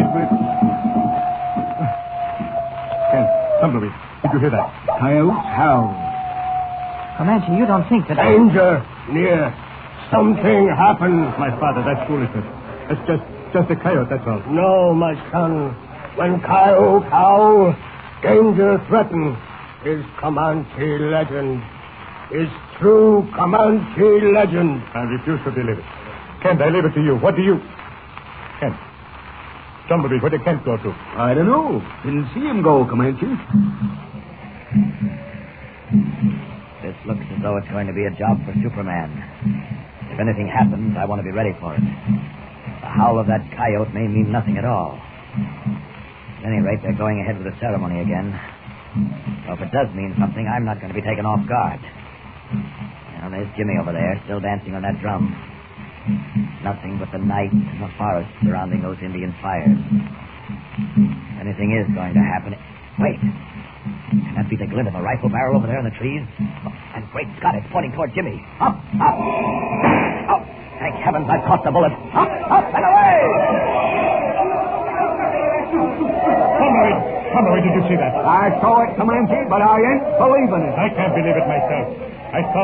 I think I saw a man swoop down under the knife, pass Jimmy Olsen on the drum, then swoop back up into the darkness. Thought I heard a rifle crack, too. Well, Tumbleweed, whether we believe we saw it or not, my brothers certainly believe they saw it. Look at them, they're going wild. Hey, what's been going on here? Kent, where have you been? Well, I just went around to the other side to get a better view of Jimmy dancing on that drum. What's happened? Kent, you won't believe it when I tell you. While Jimmy was dancing on that drum, a figure, the figure of a man, a Superman, you might call him, flew down out of the night and... Oh, hello, my father. My son, your father, Chief Running Fox, salute and venerate you. Why, I don't understand, my father. You have brought into the tribe young warrior to us called Laughing Square. He will be great chief, great medicine man. He is protected by flying eagle in shape of man. My father, do you believe you saw this thing? My eyes are old, but they are keen. I saw. Hear me, my children. When I, Chief Running Fox, leave you to go to happy hunting grounds, you will make chief one who has just come to us. He is guarded by great medicine. He is protected by flying evil in shape of a man. White man call him Jimmy. We call him Little Laughing Squirrel.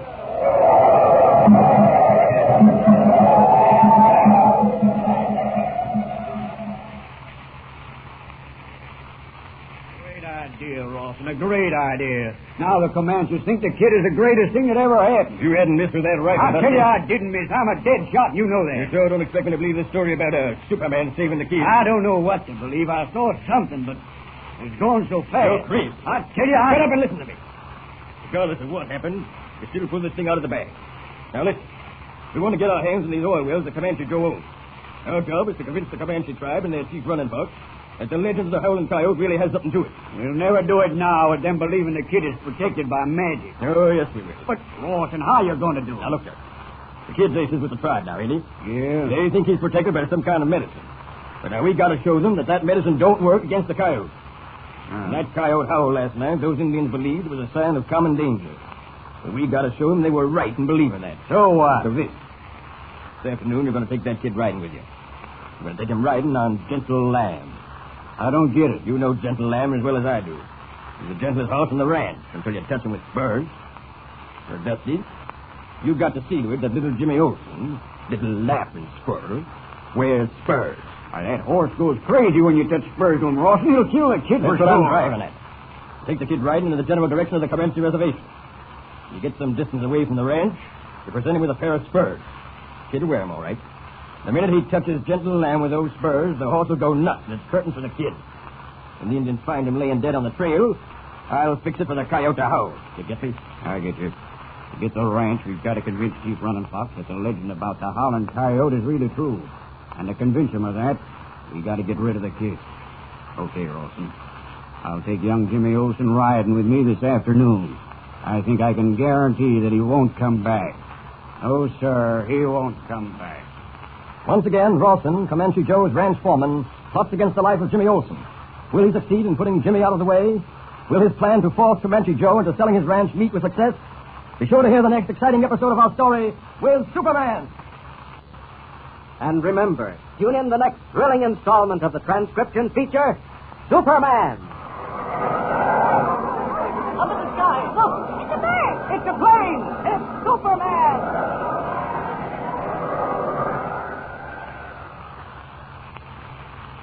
Superman is a copyrighted feature appearing in Action Comics magazine.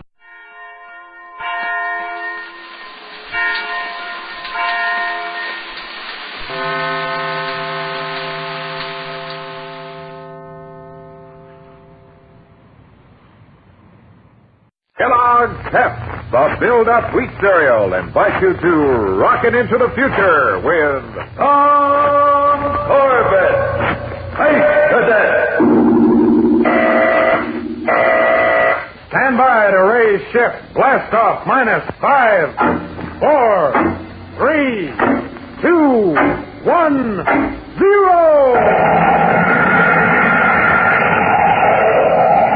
As roaring rockets blast off to distant planets and far-flung stars, we take you to the age of the conquest of space with Tom Corbett, Space Cadet.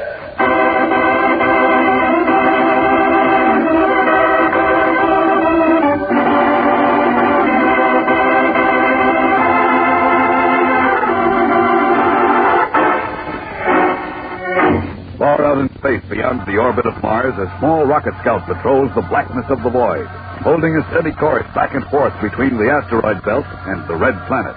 This is a ship on Comet Watch, the loneliest tour of duty in the entire Solar Guard. Spaceport Control from Sector 7, Comet Watch, come in. Sector 7 from Spaceport Control, Captain Strong here. Go ahead. Captain Powers reporting. Time 0600. Nothing to report. This sector, quiet and empty. Sounds as dull as last year's newspaper. Sure is, Strong. Hey, what are you doing on control watch anyhow? Just filling in. One of the boys is on sick leave. But I'd much rather be here than pulling your duty. I'll bet. It's enough to make a guy believe in space gremlins. Oh, well, only 12 more days and I'll be relieved. Try not to get into any mischief. I can't. Hey, wait a minute. Huh? What's up? Just spotted something out there in space. Well, some action for you at last. What is it, some purple space junk? No kidding, Strong. It's the strangest thing I've ever seen. Large, ugly shape, riding in parallel orbit with me. Probably a stray asteroid. Maybe. But did you ever see one on fire? What? Yeah. Looks like thousands of sparks flashing all over it. Now, contact your latest, Strong. This I've got to check.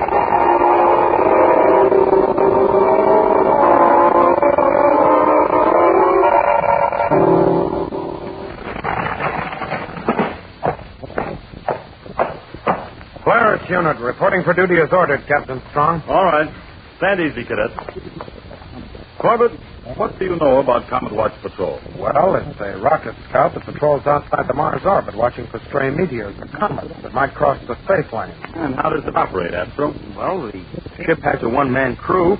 Everything aboard is automatic, including the signal, which is fed right to astrogation service here at the Academy. Manning, can you add anything? All I can say, sir, is that after a 30-day tour of duty like that, you come back talking to yourself. Captain Strong, I may be out of order for asking this, but did you call us in just to quiz us on the Comet Watch? No, Corbett.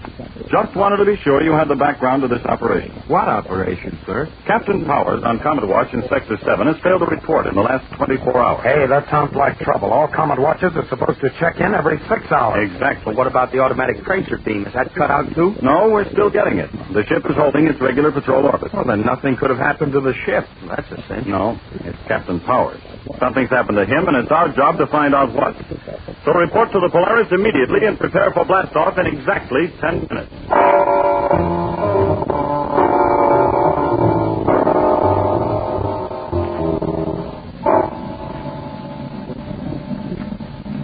Won't be long now, Tom.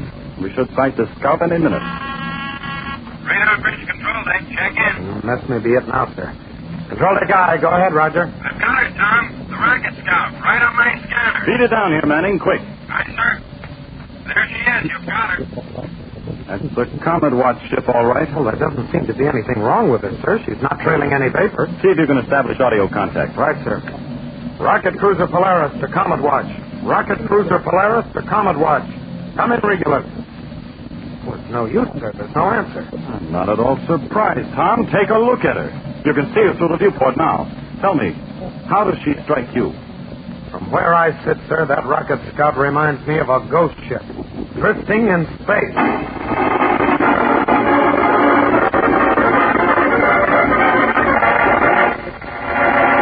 We'll return to the exciting adventures of Tom Corbett, Space Cadet, in just a moment. So stand by. Spaceman, have you seen the swell Space Cadet cutouts you can get on packages of Kellogg's Pep? Boy, they're terrific. Let me tell you about them.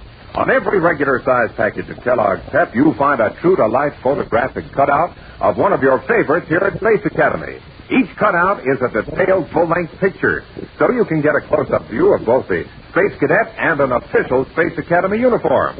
There's a cutout of Tom Corbett taken on one of his latest adventures. Another cutout shows you Dr. Joan Dale, Space Academy astrophysicist.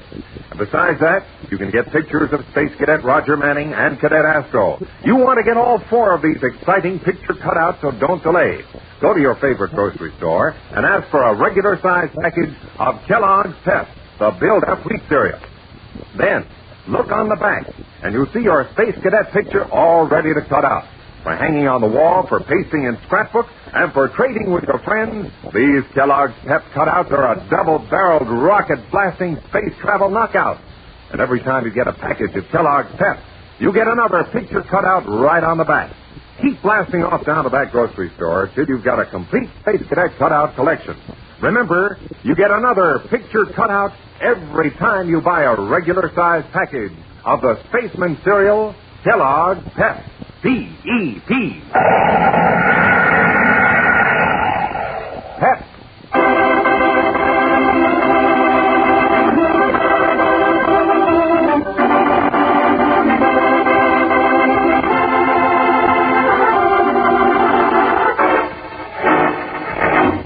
investigating the strange silence of Captain Powers, the solar guard officer on Comet Watch Patrol, Captain Strong and the space cadets find the small rocket scout drifting in space like a weird ghost ship. Launching a jet boat, Tom and Captain Strong cross over to the scout and board her.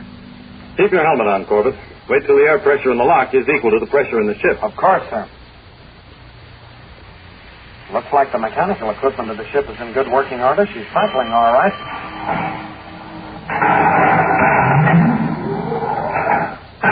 Air pressure equalized. Portal open, sir. Good. We can take off these fish bowls and go inside. Everything down here seems to be okay, sir. Yeah. Let's go to the control deck.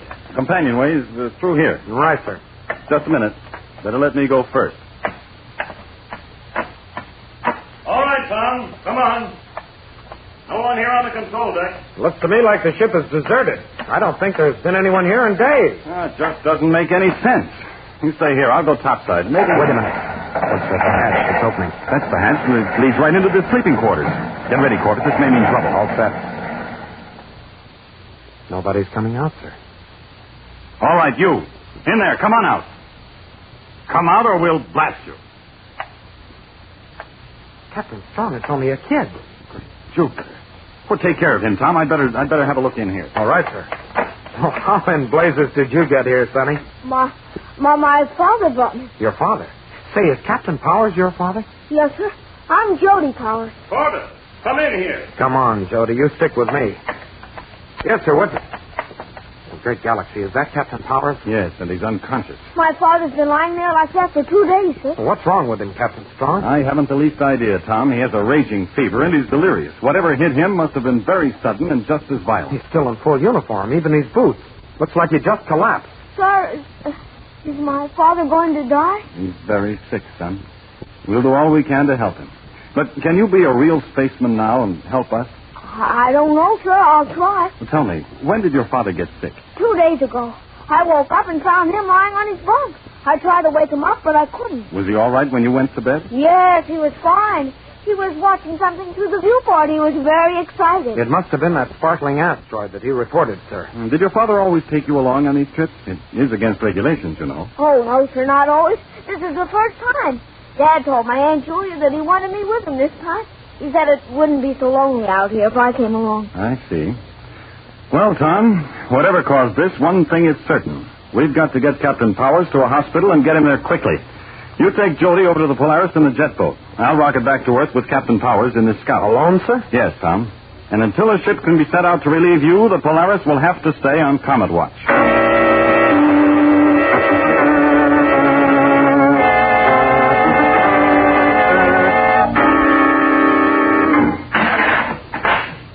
Hello, fellas. We're having company. Meet Jody Powers. Hello. Huh? A kid? Hey, Jupiter. Of all the blasted... Leave it to you, Junior, to fish something like this out of space. Close your exhaust, Roger. Jody's had enough trouble without listening to your space gas. Who is he, Tom? Captain Powers' son. His father's very sick, so the skipper is blasting back to Earth with him in the Scout. Captain Powers needs medical attention fast. But what do we do now? Oh, you're going to love this, pal. The Polaris is staying here on Comet Watch until relieved. What? And we're taking care of Jody, too. Well, 3 cheers for the crew of the Polaris. Not only are we stuck with Comet Watch, but the big space heroes have suddenly become babysitters.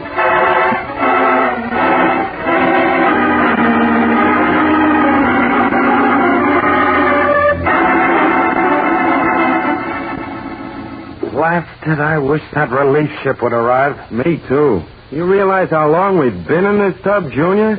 Seeing nothing but these gray walls inside and black empty space outside. Well, what do you want us to do? Arrange a pretty landscape out there for you? And that kid, Jody. What about him? He's getting in my hair. Why does he always have to tag after me? He's just lonesome, and he happens to like you. Why? I'll never know. Well, do us both a favor and keep him out of my hair. He's getting to be a pet.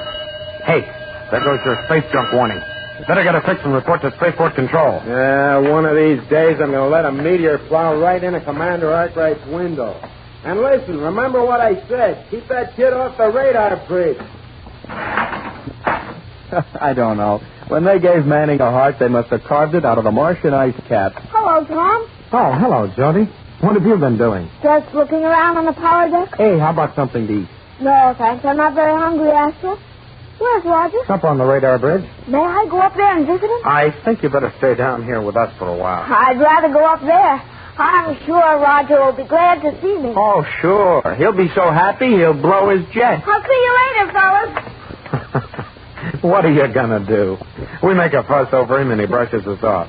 Roger pushes him around and the kid worships him.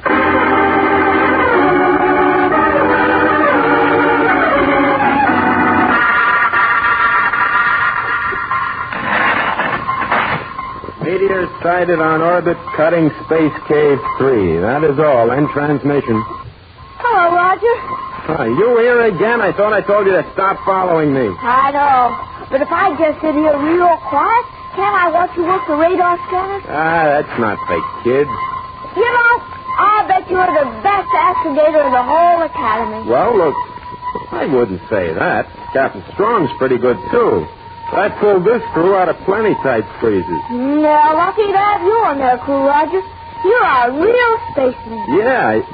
Hey, what am I gassing with you for? I got work to do. Come on, I'm taking you down to the control deck, and this time you stay there. Go blow your jet. And don't let me catch you. Huh? Stab your tubes, Manny. Why, you little... Hey, you've got spirit. You know, you're not such a bad kid at that. I think I'm beginning to like you. You are? Yeah, I guess you and me can do business together. But not right now. It's way past your sack time. Oh, Roger. You heard me, Junior, and a good space cadet always obeys orders. A space cadet? Me? Well, Space Cadet JG. Now, come on, let's blast. I'll take you below. Say, isn't that your space junk warning? Yeah, it's probably just another pebble. Forget it. What, shouldn't you report it? I can do that later. Now, cut the stalling. You're going to sack in this minute. Come on.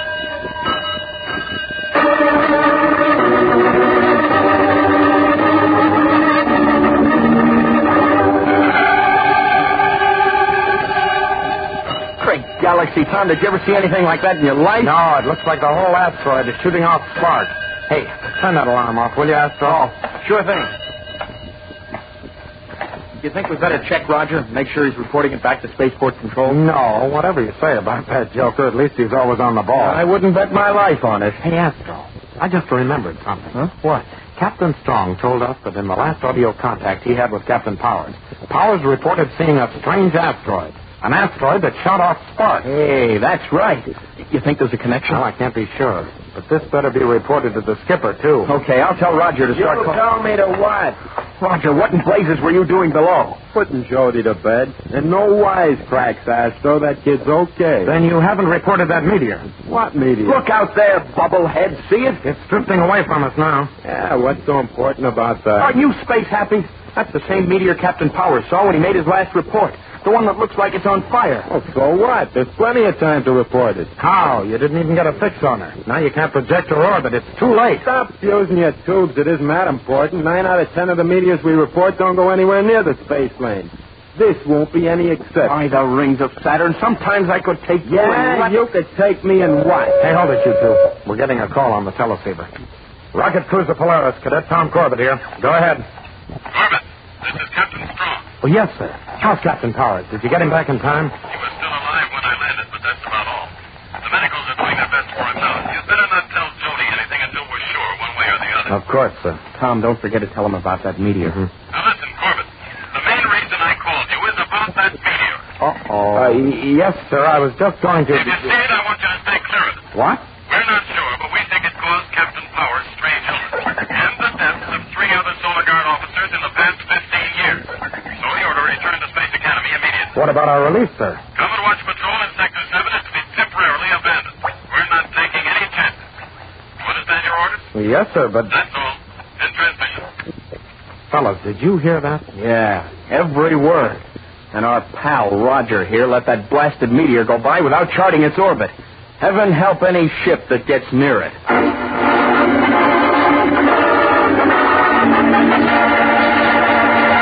We'll return to the exciting adventures of Tom Corbett, Space Cadet, in just a moment.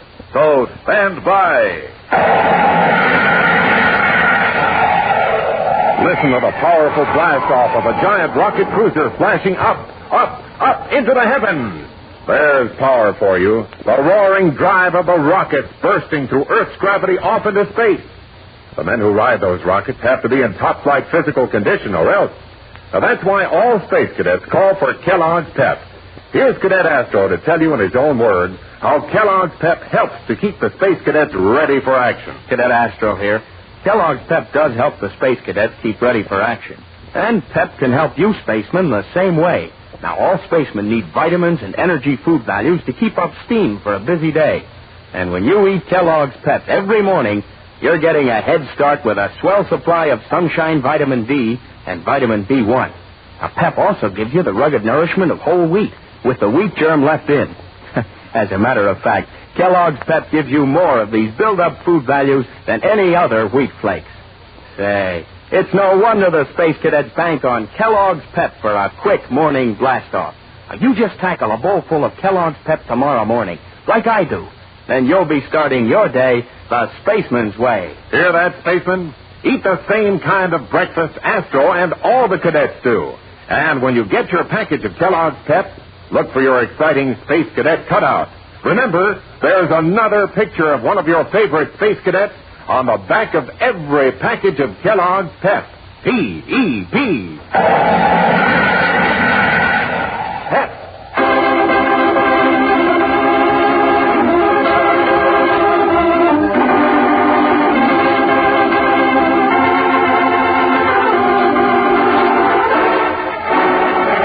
Learning that Roger's neglect of duty has endangered the space lanes of the Solar Alliance, the crew of the Polaris rockets after the strange and deadly sparkling asteroid to warn all space traffic away. Now, after hours of tension, the boys slowly begin to relax, feeling their job has been done. Control deck to radar bridge. Check in. Radar bridge, aye. Picking up any other ships on your scanners, Roger? No, none for the last hour. How about the Meteor? Still have it. Hold present speed and distance. I'm keeping us far away from it. You've plotted the orbit and reported it to Spaceport Control, haven't you? Yeah, no. I guess they've warned all space traffic by now. No, and I guess we can head back to the Academy. But the skipper will sure chew us out for being late. What are you going to tell him? Oh, think of something, I guess. Let's worry about that when we land. Thanks, Tom. Ah, forget it. Give me a new heading now. Right. Hey, what's going on down there? What do you mean? We're closing in on that meteor fast. Oh, that's impossible. We haven't changed speed or course. It's a cinch the meteor hasn't. Better check Astro, quick. Remember what the skipper said about getting too close to that thing? Stand by. Control deck to power deck. Check in, Astro. Yeah, Tom. Right here. Well, what's going on, Astro? Roger reports we're closing in on the meteor. You giving me more power? Yeah, but I can't help but the master speed control is jammed. How did that happen? Well, that cute little passenger of ours, Jody, he was fooling around down here. Loosened one of the brackets and the control lever slipped out of gear. Well, can't you fix it? I'm working on it right now, but it'll take me at least 10 minutes. Roger, you hear that? That's too long, Astro. We'll be on top of the meteor in 3 at this rate. Well, cut your rockets, Astro, all of them. That won't do any good. Our momentum will carry us along at the same speed. And we can't turn fast enough with just steering vanes. Better make up your mind fast, Tom. Those sparks are getting big. Well, there's only one chance. Astro, set steering vanes hard over to port. Hard over, right. Now, stand by forward braking rockets. Ready? What's going to that do, Tom? We can't turn fast enough. I think we can if we fire starboard torpedoes. Stand by main battery, Roger. Okay, all set. Blast nose rockets, Astro. Here goes! All right, Roger, get set. Give me the word, pal, but fast. Main battery, salvo, fire! Now, fellas, just pray as hard as you can.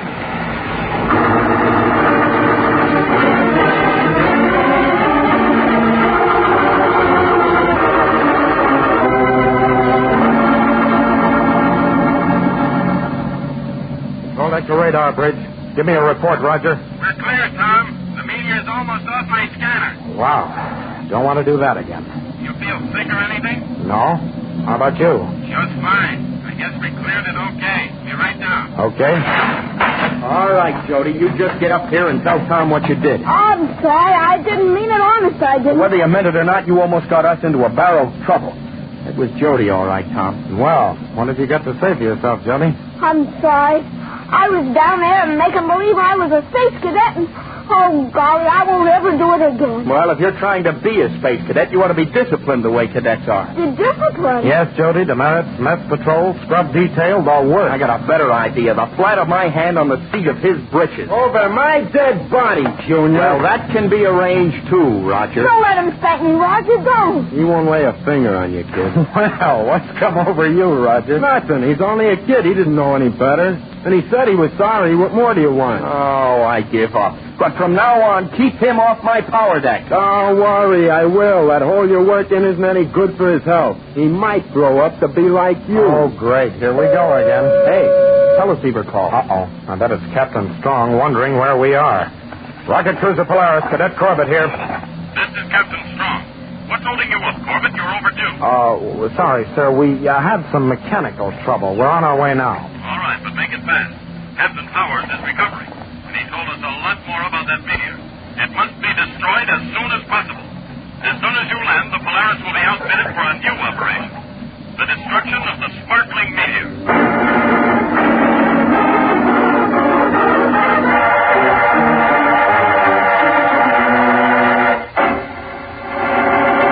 Don't miss the next action-packed adventure with Tom Corbett, Space Cadet, on Thursday, when the crew of the Polaris rockets toward a deadly trap in Part 2 of The Mystery of the Sparkling Meteor.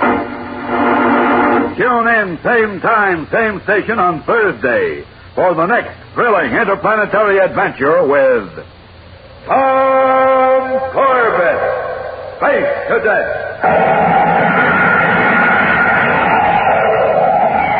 Brought to you by Kellogg's Pep, the build-up wheat cereal.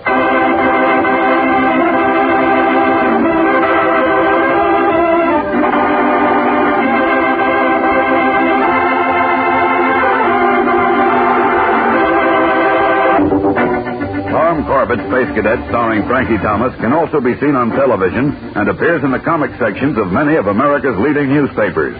Look for it daily and in weekend editions.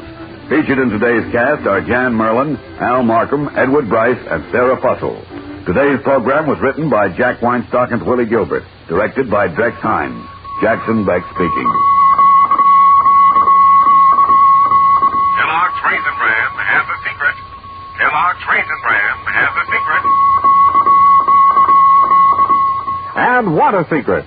In Kellogg's Raisin Bran, the tasty raisins are dipped in honeycomb. That means plumper, more tender raisins, along with delicious Golden Crisp bran flakes. Both fruit and cereal all in one box. And no other raisin brand but Kellogg's gives you the tender goodness of raisins dipped in honeycomb. That's Kellogg's secret.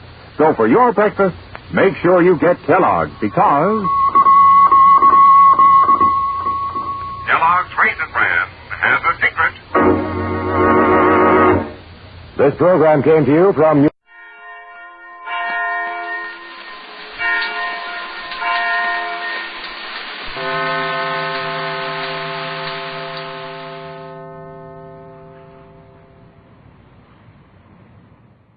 Tired of the everyday routine? Ever dream of a life of romantic adventure? Want to get away from it all? We offer you Escape. Escape, designed to free you from the four walls of today for a half hour of high adventure. Tonight we escape to an early California gold camp and an exciting tale of frontier revenge, as Les Crutchfield tells it in his colorful story, The Pistol.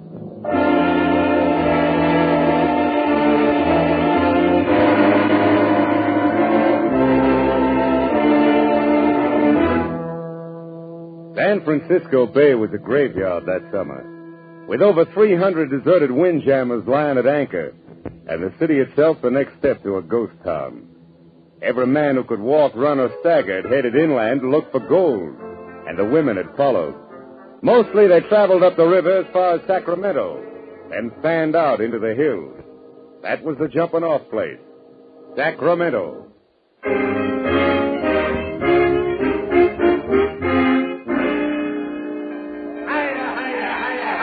All right, get right in, boys. Move up close. Everybody sees and everybody gets a chance. Anytime old honest Faraday runs an auction, you know it's on the level. All right now, friends. The pistol I'm holding in my hand here is the first one of its kind ever seen west of the Rockies. The first model of Dr. Samuel Coates' new 44 caliber 6-shooter. The gun that fires 6 times without reloading. Now, who'll open her up with a bid of $250? Did you hear me? $250. Come on, boys. There's plenty of gold on the Sacramento River, but only one Colt 6-shooter. Now, did I hear a bid of say $150? Thank you, sir. The man says $250. All right, here we go. I stood there in the hot sun on the Sacramento waterfront and watched the crowd bidding for the pistol. Roustabouts, gamblers, vaqueros, gold miners, men from everywhere and from nowhere. And a few women. I wanted that gun myself. I wanted it bad. I was taking a stagecoach to Rawhide Flats in the morning, where my brother Dave and his partner had located a rich claim. And I didn't plan to load myself down with an outfit. But a gun was different. I was packing $1,000 in gold eagles, and I was ready to lay out a good part of it to get that 6-shooter. The bidding reached $500. All right, anybody else? Anybody making $550? $525. Anybody else? All right, going once. Going twice. $600. $600. And the new bidder. I have $600. Gentleman here bids $600. Will anybody make it $625? $625. Only $700. And another new bidder. And the little lady knows a bargain when she sees one. All right, I'm bid $700. 777. Will anybody make it $8? How about you, Mr. Follow the bid $6? Would you want to raise it again, sir? Sorry, mister. 6 was my limit. Let her have it. All right, anybody else? Going once? Going twice? Sold! Lady, you bought yourself a gun. Now, friends, if you'll step right over here to the platform, Could I get through? Pardon me, please. Well, congratulations. What? Oh, you should have kept on bidding. Why? You'd have gone to $1,000 if you had to. Yes, I suppose I would. I guess it just isn't your lucky day. Oh, I don't know. Haven't I just met the prettiest girl in California? Have you? Haven't I? Maybe that's not as lucky as you think.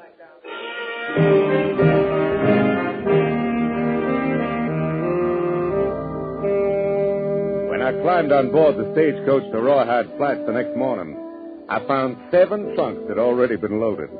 5 tied on the back and top and 2 inside. And a few minutes later, their owner showed up. Oh, it was the red-headed gal who bought the gun the afternoon before.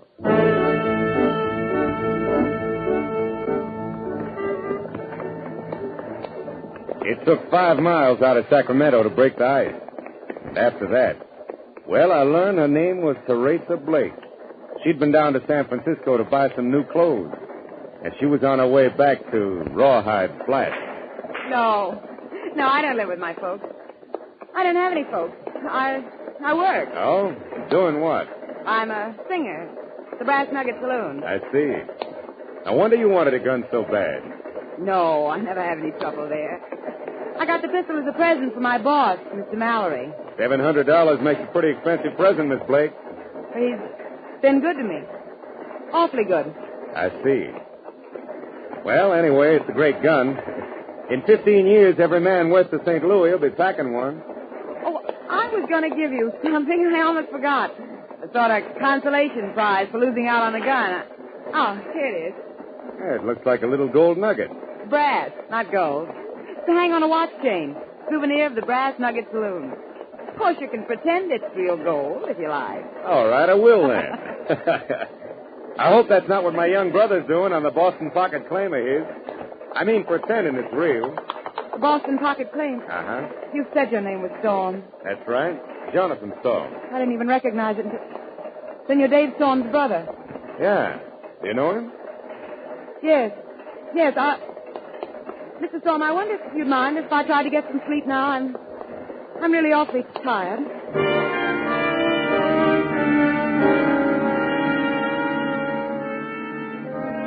Around the middle of the afternoon, our stagecoach dropped out of the rough hills we've been traveling through, ran down into a comparatively level gulch, splashed across the ford in the creek below town, and swung into the wagon-rutted main street of Rawhide Flats. It was like every other boom town I'd seen. A mixture of mud, shacks, board-fronted stores, bars, rooming houses, stables, horses, burros, and men. Men everywhere, milling and shoving along the plank walks and out into the street. Noisy, brawling, bearded, and tough. Rawhide Flats.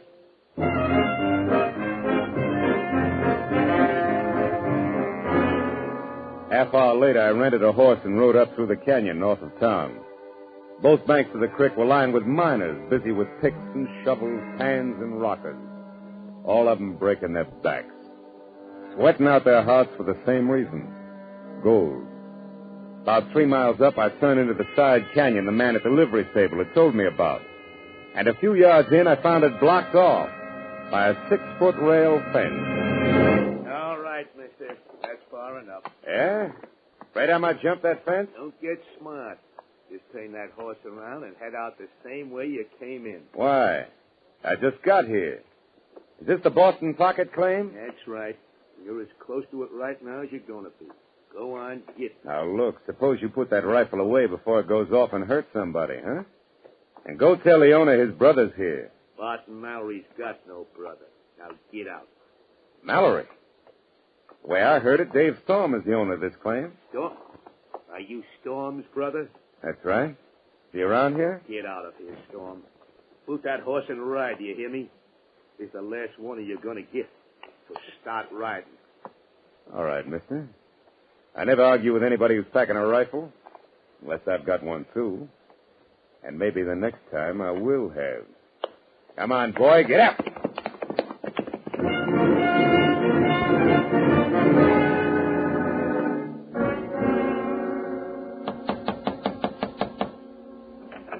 Yes? Oh, Mr. Storm. What are you doing here? How did you find my room? I asked one of the bartenders over at the Brass Nugget. Mind if I come in, Miss Blake? Of course I mind. Why, Bart, if Mr. Mallory found you here, He'd what? You only work for him. He doesn't own you, does he? That's no concern of yours. You're presuming a good deal simply because we rode in the same stagecoach. Now get out. Miss Blake, I didn't come here with any presumption in mind. All I'm after is some information about my brother Dave. Where is he? I don't know anything about him. You brought his name up yourself during the trip this morning. I have nothing to say. Will you please leave? What's this about Bart Mallory owning Dave's Boston Pocket claim? I know nothing about it. Dave's partner's called Dan Rivers. Do you know him? Get out. All right, Miss Blake. I'll find him. And it's nice to have seen you again. Look, if you want some good advice, leave town right now and don't ask any more questions. Why not? Never mind why not, Mr. Storm. Just get out of town fast. Thanks for the advice, Miss Blake. I'll decide whether it's good or not after I talk to my brother and his partner.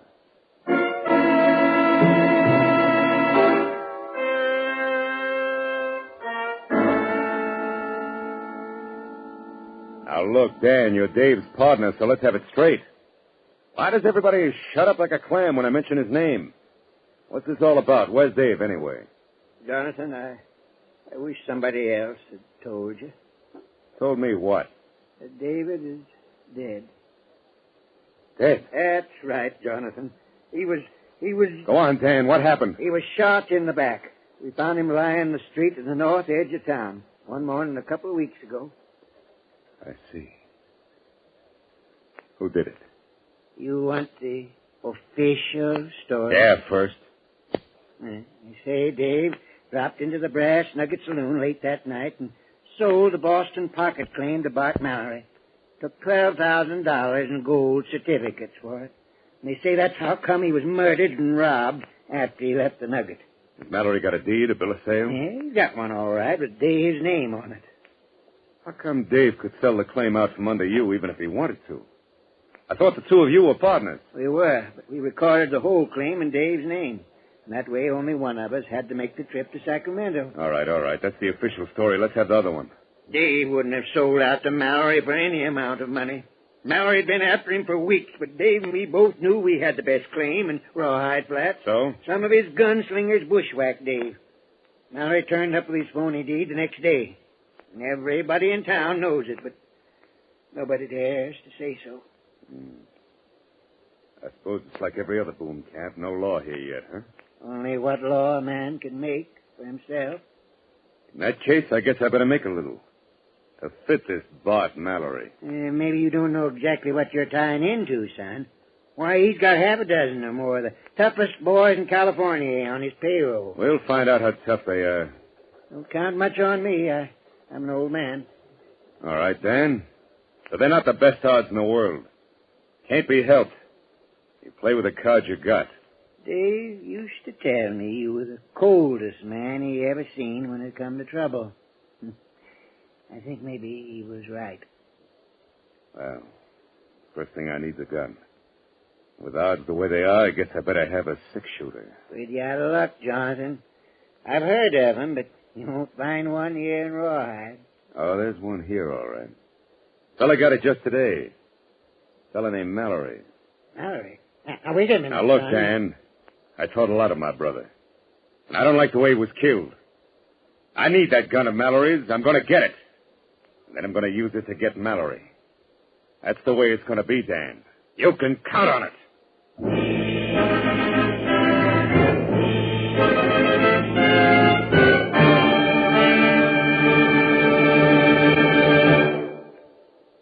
In just a moment, we will return you to the second act of Escape.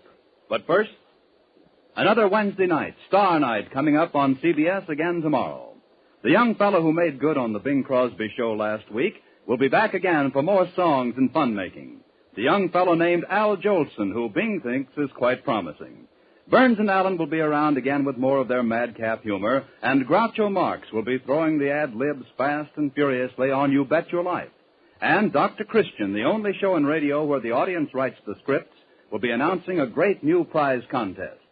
They're all heard on most of these same CBS stations. So tune in tomorrow night for Dr. Christian, Groucho Marx, Bing Crosby, and Burns and Allen. And now we return you to Escape.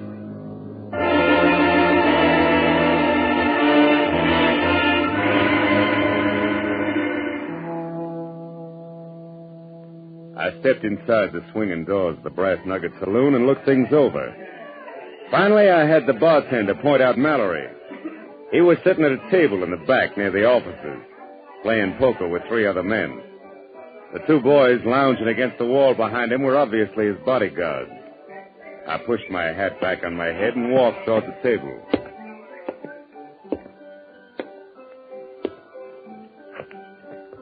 Well, there you are, boys. 4 tens. I guess that ought to do it. Sorry to butt in, but is your name Barton Mallory? Yeah, that's right. Something I can do for you? My name is Storm. Jonathan Storm. This is the one I told you about, boss. You probably knew my brother. Oh, yes, David Storm. Sure. He used to come in here. So I heard. You got anything special in your mind? Yeah. I need a gun. I understand you got a new six-shooter. I'm sorry, it's not for sale. I didn't say anything about buying it.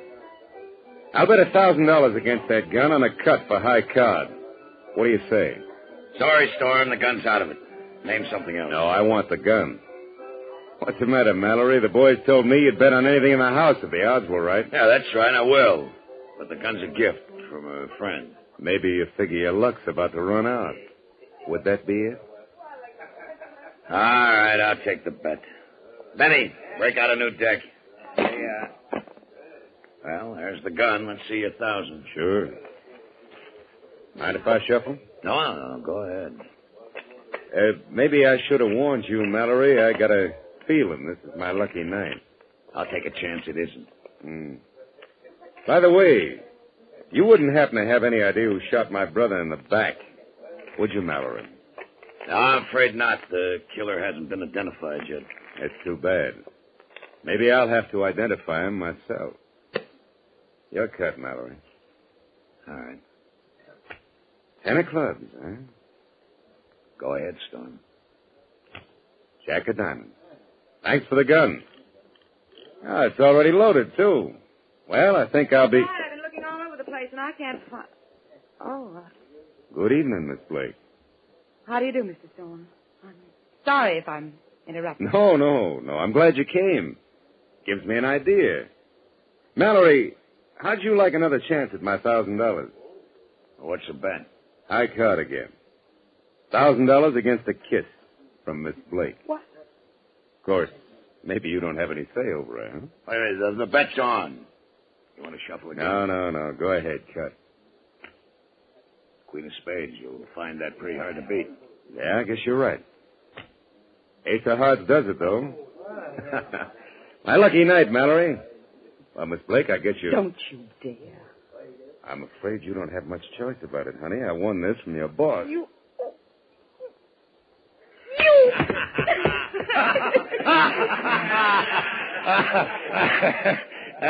It's too bad, Storm. Looks as if the lady doesn't like your brand. No, I guess not. I didn't expect her to be the one to have to tell me, though, Mallory. I kind of thought that you might resent that, might want to do something about it. Why? That's what she's here for. It's her job. She gets paid to take care of the customers. Why should I worry about a cheap little... What's your talk? Hold it, boys. You're covered. All right, Mallory, you better get up off the floor and call up those dogs of yours. If either one moves, I'll kill him. All right, boys. You can drop it. Storm, it was a pretty bad mistake you just made. I don't forget things. I think maybe this was your last lucky night. I'll make that a bet if you want. All right, boys, come on, let's go. Mallory and his gunman went into the office and didn't come back. Finally, after about an hour, I walked out of the Brass Nugget and bumped square into a middle-aged woman who'd been waiting for me just outside.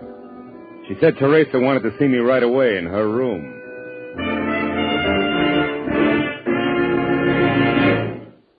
You can put that gun away, Mr. Storm. I'm here alone. This isn't a trap. And what is it? I want to know why you made that bet. I mean, about kissing me. Suppose we just say I wanted to. Let it go at that. You're afraid, aren't you? You're afraid not to be tough. Is that why you asked me to come here to tell me that? Well, don't you suppose a girl can have feeling less? That you can be sorry for things? Meet somebody, maybe. Go ahead, honey. You're doing fine. What do you mean? I mean, I'm halfway ready to believe that. A little more of it, and I would believe it. And if I had any sense, I'd know better. I see. And that's the way you feel about it. It's a start, isn't it? This is the first time I have... Oh, it's easy. Try You it wouldn't and believe find out. Get out. You don't understand anything. Go on. Get out. Get out! Get out!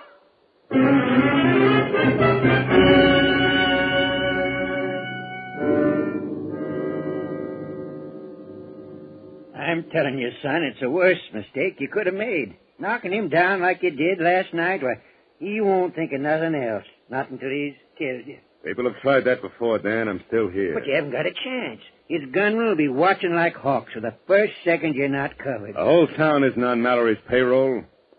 I've got an idea a lot of people around here might like to see him shown up, provided somebody else called the play. Maybe so, but still leaves half a dozen of his gunslingers to deal with. I don't think so, Dan. If their boss is knocked over, they'll drift.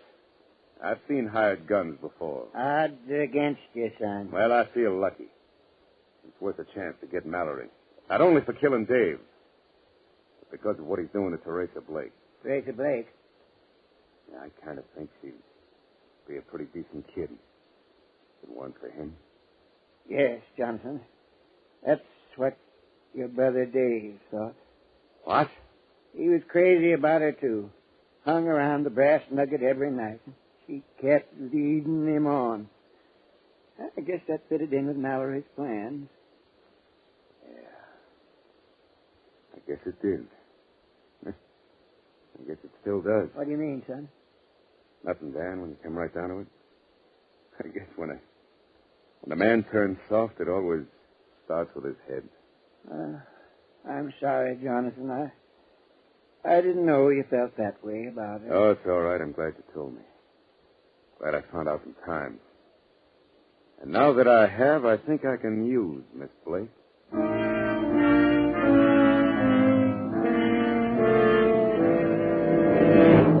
Why did you come here? What do you want? A short talk, honey.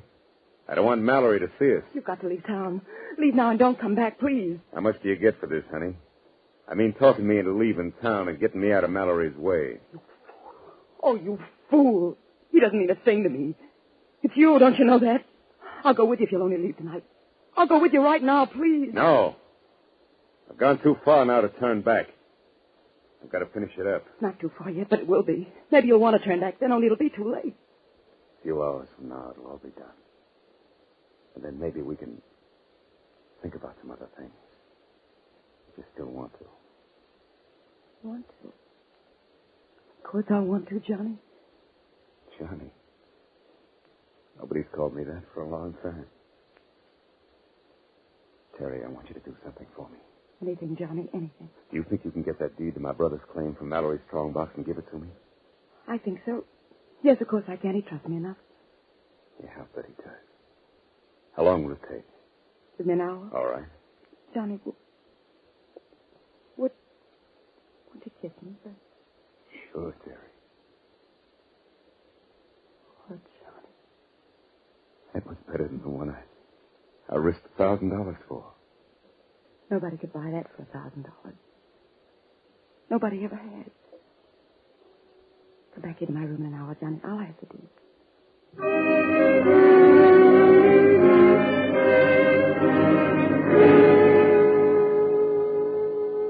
I followed her into town, staying behind her in the darkness. And from the opposite side of the street, I watched her walk into the swinging doors of the Brass Nugget. Then I slipped into the shadows between two tar paper shacks and waited.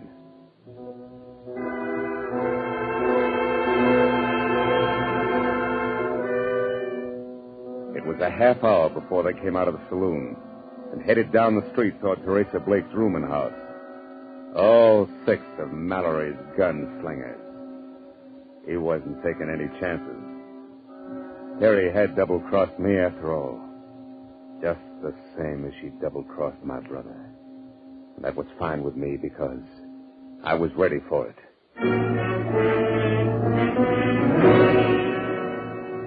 I walked into the Brass Nugget and down the hallway at the far end of the bar. I eased the 6-shooter into my hand and stopped in front of the door to Mallory's office. Come in. Evening, Mallory. Well, it's quite a surprise. Yeah, I imagine. Keep your hands on the desk. Well, sure, Storm. I don't have a gun anyway. Watch him, Johnny. He's lying. He carries one in his sleeve. You dirty little rat. Well, I didn't see you there in the corner, Miss Blake. Thought you might be down the street waiting to watch the fireworks. They made me tell, Johnny. One of the boys followed me and saw us together. When I came back here, they made me tell. They hit me, look. That must be real painful. Almost as bad as being shot in the back like Dave was. I didn't know what they were planning. I didn't know Bob was going to kill him. Johnny, I swear I... Drop it. Mallory, you got a forged bill of sale there in your strongbox. I want it. Sorry, Storm. You're out of luck. I won't open the box and you can't. What makes you figure you're in a position to argue about it? Why not? Because you've got a gun on me? You wouldn't shoot an unarmed man, Storm. What about that gun in your sleeve? I'm not drawing. I see. All right, Miss Blake, get out of here. Johnny, what are you going I said get out. Don't bother going after the boys. There won't be time. Johnny! Get out! So you won't draw, Mallory, huh? You're going to play it safe.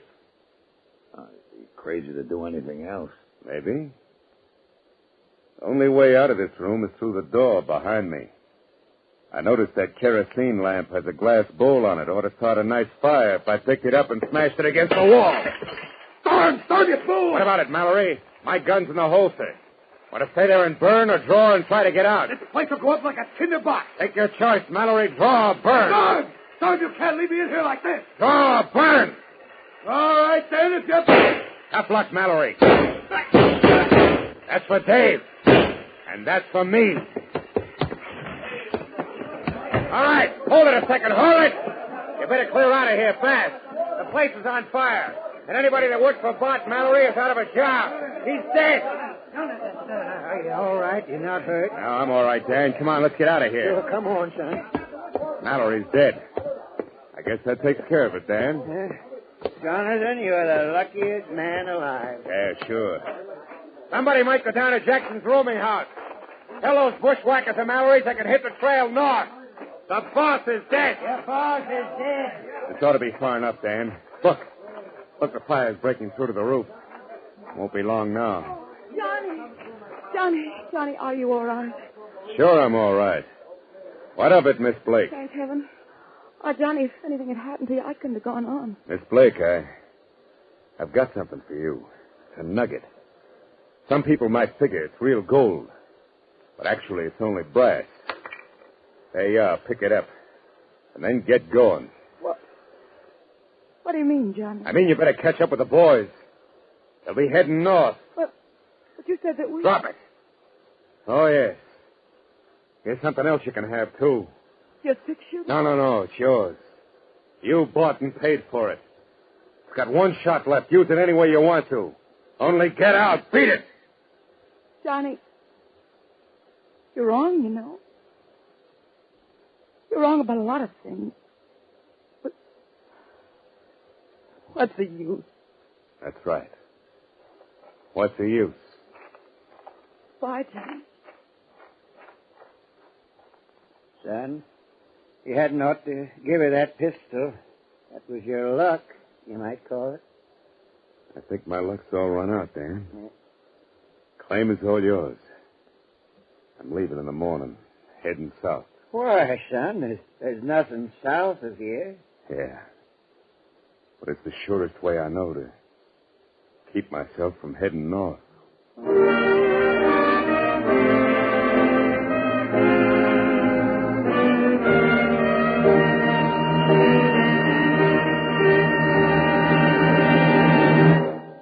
Escape is produced and directed by William N. Robeson.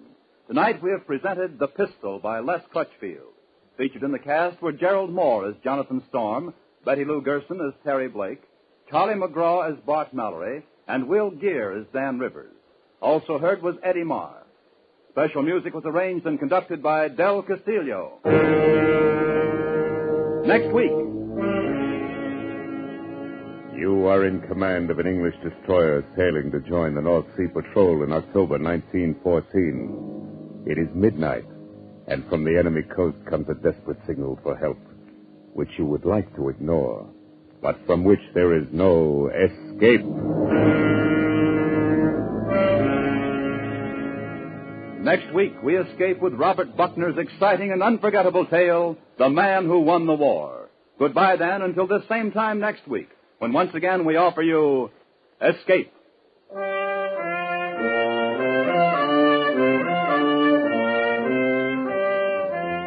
This is CBS, the Columbia Broadcasting System.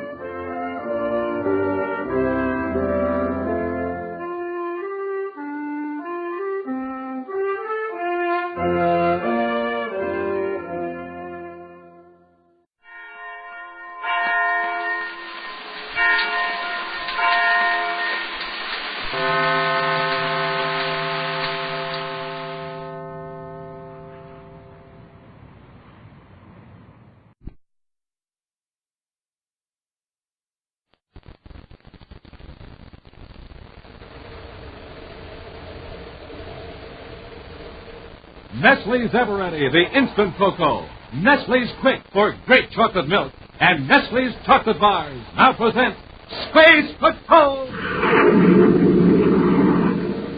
High adventure in the wild, vast reaches of space. Missions of daring in the name of interplanetary justice. Travel into the future with Buzz Corey, Commander-in-Chief of the Space Patrol! In today's transcribed Space Patrol adventure, Buzz is at the controls of a strange spaceship in another galaxy. Happy is nearby in the Terra 5. In contact by miniature spacerphone, they plan to rescue a fellow Space Patrol pilot. That enemy ship is gaining on Northfield, Commander. If I pulled ahead now, maybe I could throw him off. No, Happy. He'd get you in Northfield close. I'd stand a better chance than you because I'm in an enemy ship. Hey, that's great. Hey, he'll think you're his buddy. Now stick close, Hap, as though the Terra 5 were still captured. Yes, sir. If we can fool that enemy pilot for a few minutes more, we can rescue Northfield. Uh-oh. Commander, this is terrible. What is it, Hap? I just picked up the enemy commander's spacephone channel. He knows we've escaped. He just gave that enemy pilot orders to blast both our ships. We'll return in just a moment with the thrilling story, The Lost Galaxy. Say, Commander, you coming to the Christmas party today? Sure I have. Wouldn't miss it for anything. Space Patrol parties have always been so warm and jolly, just like family Christmas get-together. Gee, they certainly are a treat for those of us who don't get to go home. And say, you ought to see what Captain Tufeld has cooked up for refreshments. I knew you'd be in on that. Well, look, as head of the entertainment committee, I had to be sure everything would be right. And, well, of course, I wanted to help, so, well, let's see. What was I saying now? Oh, yeah. We've got a whole raft of sensational Toll House cookies made with Nestle's cookie mix and Nestle's semi-sweet morsels. And brownies, and plenty of fancy cookies, too. A couple of platters of them. That's for me. Wait, that's not all. We've got all Nestle's chocolate bars. Milk chocolate, almond, crunch, and the new coconut bar. Big ones, too. Oh, sounds fine. Go on. Well, we'll have our choice of drinks. Cold chocolate milk made with Nestle's Quick or Nestle's Ever Ready for hot cocoa. Oh, that's a splendid spread, huh? I really must congratulate the food committee. Oh, just one thing. Try not to eat all that good food before the rest of the gang gets there, will you? Open rockets, Commander. Open rockets is all I can say. Of course, there'll be plenty of food for everybody, but, well, if I were you, I wouldn't get there too late. And now, today's Space Patrol adventure, The Lost Galaxy. A United Planets Space Observatory out beyond the Pluto orbit has been picking up strange electromagnetic impulses from a remote part of the galaxy. Tests revealed a pattern that scientists could interpret only as signals, radio signals produced by intelligent beings in an uncharted region of space. Commander Corey dispatched 4 star-drive spaceships to investigate. Equipped with transmitters that operate through hyperspace, the expedition kept up its regular schedule of reports for 2 days.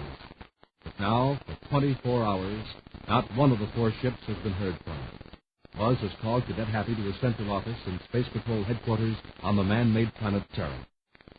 Did we finally get word from the expedition to make the Commander? No, Hap. No word. The last report was received 24 hours ago. So it happened out here. We've missed 12 reports. Yes. Whatever happened must have happened to all the ships simultaneously. Yeah. Or one of them could have Space Patrol the warning. We know from our own experience that hyperspace transmission of signals isn't always perfect.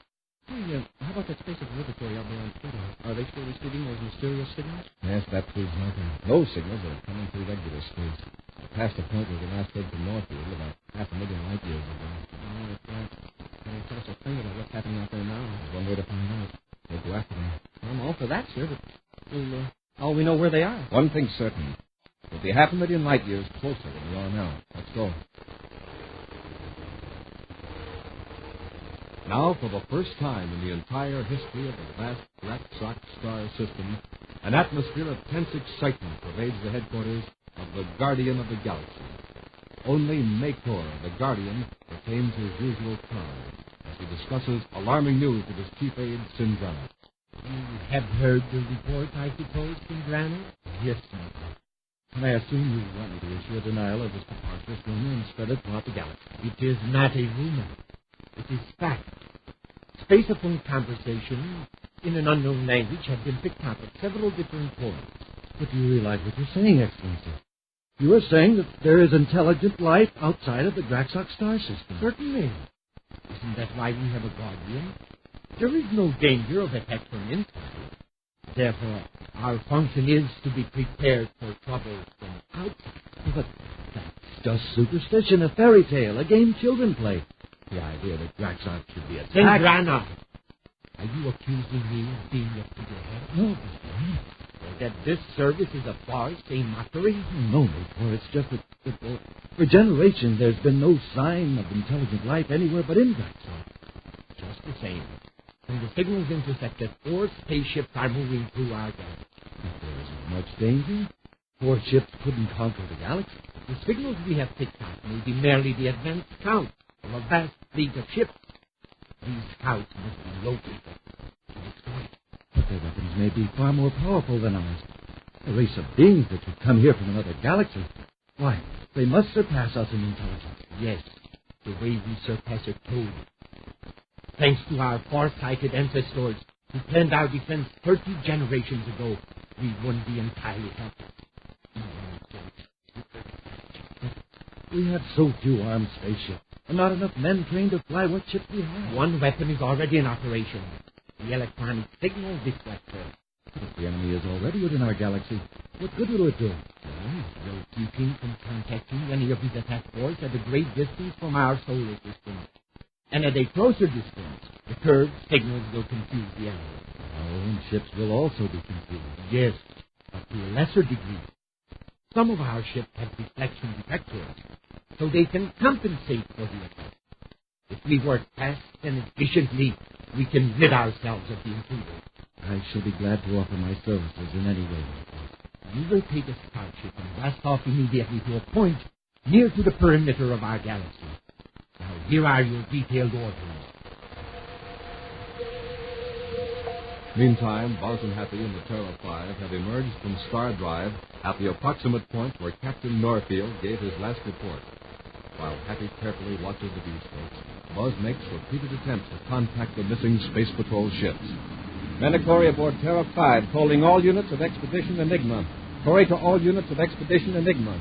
No sighting jet, Commander. The ships may be out of range, Cap. They're probably still heading toward the interior of the galaxy. On top of that, they're spreading out in different directions. Well, my guess is they went to the Star Drive again so they could reach the source of those signals a lot quicker. Yeah. And when they came out, something happened before they could space them back to Terra. I'll try once more and look in the Star Drive. Mandatory aboard Terra 5, calling units of Expedition Enigma. Give me some sort of signal if you can as I call your names. Lieutenant Beaker. Lieutenant Stitter. Lieutenant Marsden. Captain Norfield. Norfield here, Commander. Signal and comets at last. Well, it's good to hear your voice, Captain. Are you in trouble? No, outside of being a trifle lost. What about the other boys? I haven't heard from any of them for several hours, Commander. After we found out, we had trouble making contact by spacephone. Have you been making your reports to Terra? Yes, sir. 2-hour intervals. Haven't they been received? And our last contact with you was your 1600-hour report yesterday. I haven't heard any Space Patrol signals since that time either, until now. Whatever the interference was, it's okay now. Reading you fine, just as clear as if you were in this galaxy. Norfield, I am in the galaxy. Happy and I blasted off to see what had happened to you. Well, now that you're here, sir, I can tell you this. It's good to have company. Something is wrong, Norfield. It's my instruments, Commander. The astrogation bank especially. They're out of adjustment. That's one of the reasons I lost contact with the other ships. What was the last contact? With Lieutenant Stitter, sir. He said he had sighted a planet that looked pretty good and he was going to investigate it. By pretty good, did he mean he was receiving those mysterious signals from it? I assumed he meant that, Commander, that being the purpose of the expedition. Right then he faded out. After that, I noticed that my spacephone fix on Stitter didn't check with my astrogation instrument. Well, this is serious, Norfield. If your astrogation instruments are off, you can't plot a hyperspace vector for a return to Terra. And at this 500,000 light-year distance, the error could be tremendous. Yes, I know. I've been trying to locate the trouble. Well, hold your present vector. We'll follow your spacephone signal until we pick you up on our viewscope. Very good, sir. We've got to correct those instruments of yours, Captain. Put on your ID signal and we'll write it in.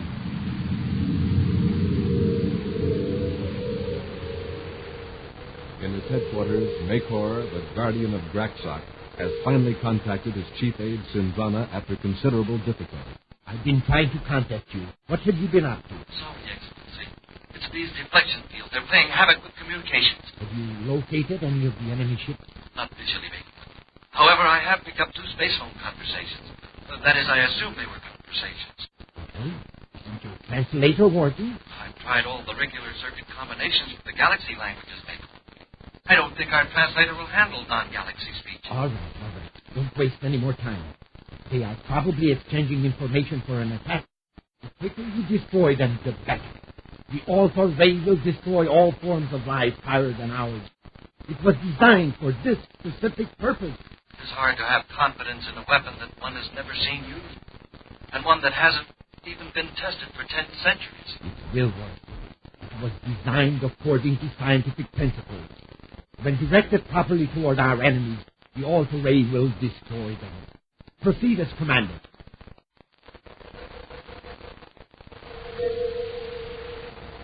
With Captain Norfield's identification signals sounding in their spaceophone receiver, Buzz and Happy speed to contact their fellow space patroller.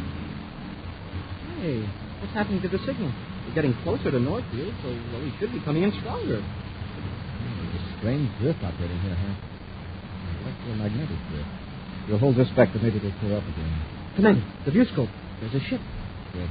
Apparently the drift isn't affecting the viewscope frequencies. Well, for a minute there, I was afraid we'd lost Captain Northfield. When we're a few DUs closer, we'll try contacting him on another frequency.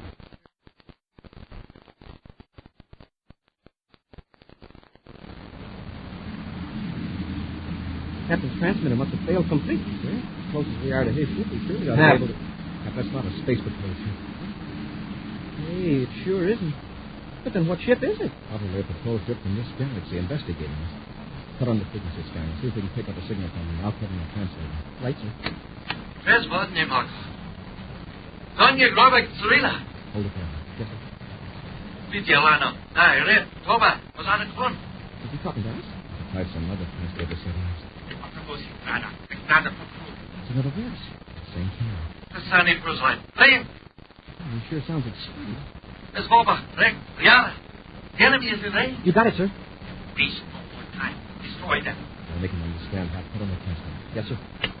Sindrana, this is the pilot of the ship you regard as an enemy. Can you hear me? Michael, you hear that? Hear what? That voice that spoke to me by name in our language. Draxock. Yes, I spoke to you. I have an instrument that can translate most languages. We're here on a peaceful mission. Say they're on a peaceful mission? Can you hear them? No, I can't. You have your orders. Destroy them. Very well, Michael. I will use the ultimate. Then the rest of it. Fire at him. Port and start. I can't move. I've used the ultra-ray, Michael. The enemy is destroyed.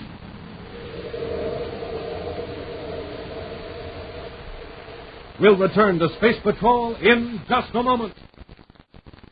Say, gang, let's go around and see Captain Toothbrush and see how the Christmas party's coming along. Hi there, Captain Toothbrush. Well, hi, Tony. Miss Carol asked me to come over and see if there was anything I could do to help you. Well, Tony, it's mighty nice of you to drop in, and Merry Christmas to you. Merry Christmas to you, Captain. This box has some extra cookies that Carol baked for us.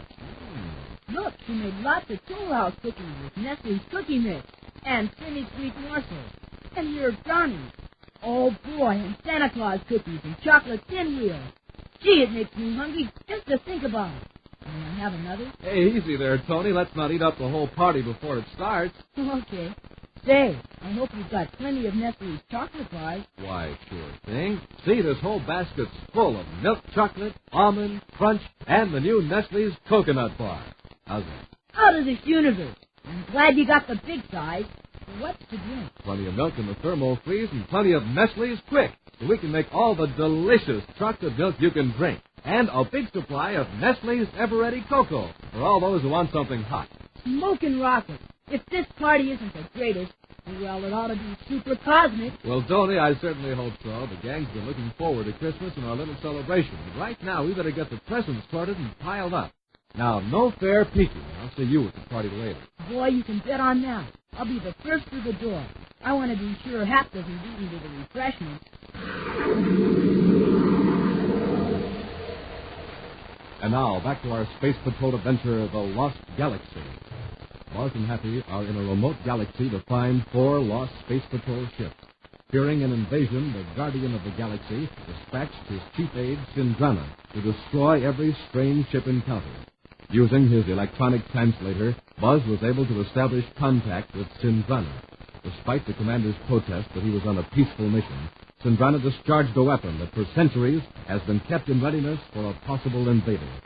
Confident that he's destroyed his enemy, Sindrana reports to Meteor, guardian of the Draxock star system. The enemy ship is continuing its original course, Meteor. If you change your course, Sindrana? Yes, as a test. The ship is not attempting to follow me. Therefore, its pilot and other occupants, if any, have been eliminated by the ultra-ray. Well, then board it. By studying the controls, you will probably be able to cut off its power. Then it can be easily brought to our main spaceport. Very good. I'll board this ship. Be very careful. Be sure the seal is tight around their airlock when you enter. But I'll be using a spacesuit. Of course you will. But I want to preserve the air within their ship. It will tell us about the type of worlds they come from. There may be a period when I'll be out of contact with you. The space phone in my spacesuit isn't powerful enough to reach your headquarters.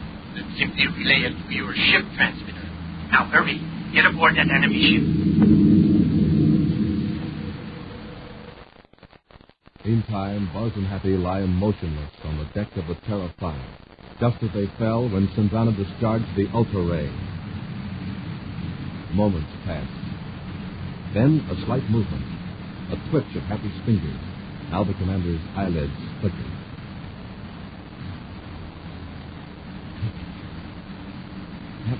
Are you okay? Yes, I'm sort of numb, fuzzy-headed. turns a little bit now. Well, but anyway, whatever it is, sure packs a wallop. Yes, but lucky for us, not as much as it was supposed to. I'm in the airlock of the enemy ship, Meteor. It's coming out of our space plane. Be sure there is no leak as you enter the ship. The outer hatch is closed tight. Now I'm opening the inner hatch.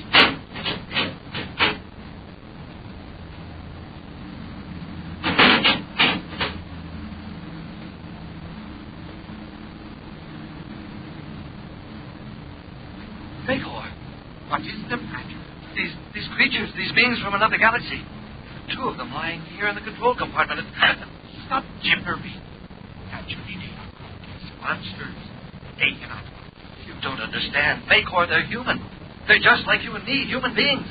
Not in appearance, perhaps, but the older race is more evolved and what's really different about them. They're super intelligent. Yes. I've just looked at my atmosphere analyzer unit. The air in this ship is similar to that on many of our planets. I'm going to take a chance and lift my helmet facepiece.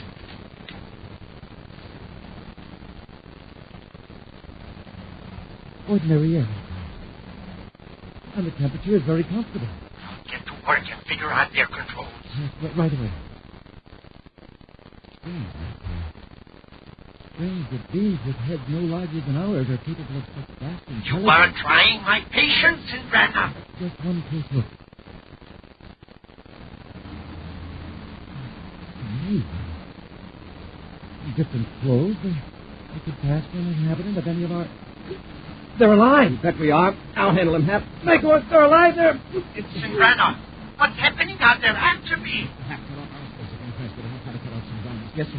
Sindrana, something wrong. Can you hear me? Are we having trouble with the reception at the end? Transmitter's off. Plug the receiver, too. Can you handle that guy, sir? Yes. I'll do one of those portable translators. We'll need it to talk to somebody. Okay, Commander. While I'm talking to him, you try to pick up that ID signal from Captain Norfield's ship. Right, sir. Hey, here's the miniature translator, sir. I'll adjust it for you. Match the reading to the big job in the control panel. Hold still, you. Clip it to my belt. Explain things to some guy. We'd better hurry. He's half out of his mind with terror. It should work now, sir. Thanks. Now listen, Sanzana.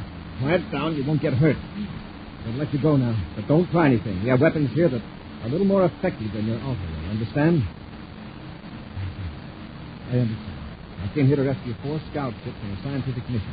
Our scientists picked up spacephone signals from your galaxy. We sent out an expedition to find out where they came from. I see you don't believe me. It's the truth. Anyway, the expedition's reports were cut off. Apparently, there's some sort of interference originating in this galaxy. Then our deflecting field is successful. You can't contact your invasion fleet. Deflecting field? Yes. Electromagnetic waves, including spacephone signals, are slightly bent. Yes. Between galaxies, the error would be enormous. Yeah, it's like playing billiards with a bent cue on a warped table. Really? One of your super-intelligent games. Not the way I play it. Hey, Commander. You picked up Captain Norfield. Good. I'll try to contact him. Keep an eye on him, Yes, sir. Commander Corey aboard Terra 5 calling Captain Norfield. Commander Corey to Captain Norfield. Norfield here, Commander, and busy. What's the trouble? Seems I'm not popular in this galaxy, sir. Some of the local talents on my tail throwing go-away presents at me. They're not candy and flowers. Explosives? The large economy size. We got something a little different, but we're okay now. How many ships are after you? Just one, but he'll do. I fired everything at him but the space rations. Now I'm down to a basic tactics only. Keep your ID signal on. We'll join you. Corey out. Thanks, Commander. I'll be seeing you. I hope. Sindrana, get on the space phone and call off that attack. Even if you force me, I have no authority over that other Draxock pilot. Meteor is in supreme command. We won't waste time. Got to separate our ship from Sindrana's so we can maneuver and catch up with Norfield. Yes, you take the control. I'll take Sindrana into his ship. Now get going, Sindrana. Into the airlock. In the Draxock ship a moment later, Buzz forces the half-frightened and half-defiant Sindrana to the control panel. All right, Sindrana. Put your ship loose from ours. No tricks. You can't force me to fight against my own people. If you weren't so thick-headed, you'd understand there's no reason for a fight. Now call off that pilot, and we'll leave you alone. All we want to do is get back to our own galaxy. Cadet Happy to Commander Corey. Corey here, Hap. Sindrana's acting stubborn. He won't cut Terra 5 loose. Sir, I've just sighted Norfield in the viewscope. The Draxock pilot is giving him a rough time, sir. So we'll join the battle, Hap. You have to do all the work. You'll find it tough to overcome the extra inertia of this ship, plus its rocket blast. Yeah, like being in a boxing match with a keg of nails under one arm. But if I can get on another pilot's tail and fly a fairly straight approach, well, I can let him have a blast with our atom cannons. That's the way it'll have to be, Hap. Right. That pilot sees I'm firing at him, he's going to fire back. And we'll be as helpless as a couple of sitting ducks with locked wings. Wait, I'll cut you to please. I'll talk to Jim.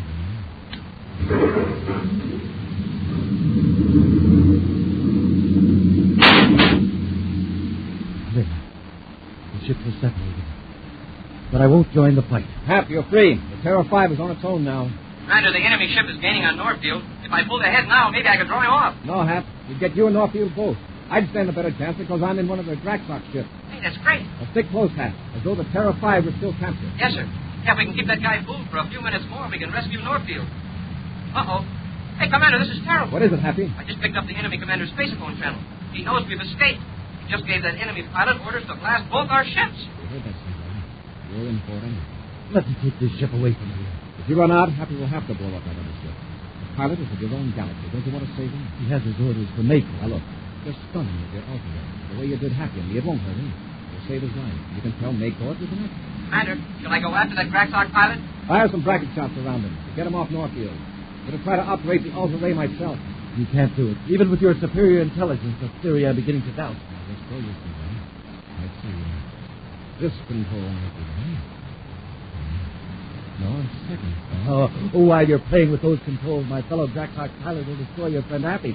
Keep still and let me alone. Let's see. Now, Corey. All right, this strategy worked. I knew I would get you off guard. Step back. You try to interfere, I'll use your own weapon on you. What are you going to do? Yes.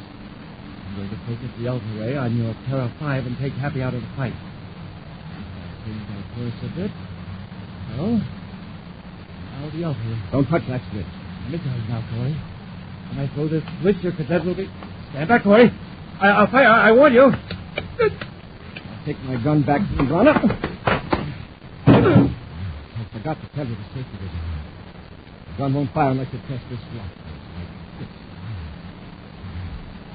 You let me take the gun away from you. I'm carried, dear. I want to find out how the Ultra Ray works, so I'll let you join. Commander, Sindrana's pal is firing at us. Shall I let him have it? No, Hap. This Ultra Ray will take care of him. Stay where you are, Sindrana. This way. I hope that got him. I think it did, sir. He was using evasive action all over space, and now he's on a straight vector. Keep an eye on him, Hap. Sindrana, call Meteor. Good. Get on that space phone and tell him what happened to his pilot. I'll tell him. Chief Aide Sindrana calling Meteor, guardian of Draxox. Meteor, former Chief Aide Sindrana. Boy, had you. It wasn't my fault. The Ultra Ray is a failure. Not quite, Meteor. You took care of your other assassin. What? What's that, Sindrana? One of the invaders. He turned the Ultra Ray and my ship on our other pilot. Yes, and right now he's unconscious and headed out of the galaxy. If you want to save him, you'd better listen to reason. You, the Ultra Ray, one of our people. A barbarian. You invaders. We're not invaders. All we want to do is get out of your galaxy and return home. I'll cut off your electromagnetic deflectors so we can set an accurate vector on our star drive. If I cut off the deflectors, your whole attack force will stream into our galaxy. We don't have an attack force, but suppose we did. Suppose you took a chance and got home with your two men, Sindrana and that pilot. We'd know the secret of your deflectors, your ships, and all your defenses. If I do cut the deflectors... You'll give Sindrana a chance to rescue that other pilot. You can bring both your ships safely back to base. Please, Excellency. Do as he says. All right, Corbett. I'll order the deflectors cut off. Fine. Happy, are you with us? Yes, sir. Sindrana and I will overtake that other ship at Meteor. Now cut off the translators. Someone may be listening. Yes, sir. All clear, sir. Trail me to the other ship. I know a few rope tricks that'll keep Sindrana and his pal from using their Ultra Rays and space cannon until we're on our way in Terra 5. Yes, sir. We've got a job to do before we return to Terra. We've got to find those other three ships of the expedition. Captain Northfield, Commander, pardon my interrupting, but can I get in on this project? Well, it's back to Terra for you, Northfield. Hap and I can handle it. I don't doubt that, Commander. Thanks for saving my life. And I want to include Cadet Happy in on that, too. We'll see you on Terra, Captain. Hap and I have got a few chores to do. Good luck, Commander. Talk to you about it. Say, Commander, something's been bothering me. I feel sort of insulted. Insulted? How? Well, about that Ultra Ray. It's supposed to destroy intelligent people. And it only stunned us. I guess we must be pretty dumb. Well, think of it this way, huh? Would you have felt any better if the Alta Ray had proved you were a genius? Gee, no. I wouldn't be around to feel anything. I guess sometimes it's smart to be stupid. An action preview of next week's exciting Space Patrol adventure in just a moment. Jingle bells, jingle all the way. Oh, what fun it is to ride in a one-horse open sleigh. Jingle bells, jingle all the way. Oh, what fun it is to ride in a one-horse open sleigh. Hey, everybody good. Say, Hap, Dick, Carol, Robbie, Tony, everybody. It was a wonderful party and the best Christmas day we've ever had. The presents, the entertainment, the Nestle's refreshments, it couldn't have been better. I want to thank one and all. Now, I'd like to make a little speech, and this is serious, gang. To all our radio friends, I'd like to wish the very happiest of Christmases. We're real glad to have had you with us at our party today, and we hope you'll be around for lots more parties to come. And I'd like to add a word from the Nestle Company, which sends its sincerest wishes for a merry and warm Christmas to all its friends from coast to coast. Have a wonderful day. And now, a preview of next week's exciting Space Patrol adventures. Buzz and Happy have landed on a strange planet in a remote galaxy. In their spacesuits, they've boarded a stranded spaceship to rescue a fellow space patroller. Buzz carries the wounded pilot into the airlock.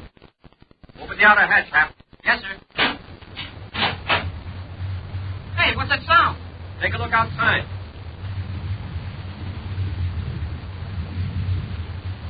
Come in. That stream of liquid, or that metal, or whatever it is, rising up all around the ship. And the ladder's gone. Dissolved. Hap, we're stranded in a river of corrosive acid. If we don't get out of here, it'll dissolve the entire ship, and us with it. Be sure to join us next week for the thrilling Space Patrol story, Ambush in Space. Space Patrol, created by Mike Moser, starring Ed Kemmer as Commander Corey and Lynn Osborne as Cadet Happy, was written by Lou Houston, produced and directed by Larry Robertson, executive producer Helen Moser. Other players were Bela Kovacs, Ken Mayer, Norman Jolly, and Tony Side. Dick Tufeld speaking.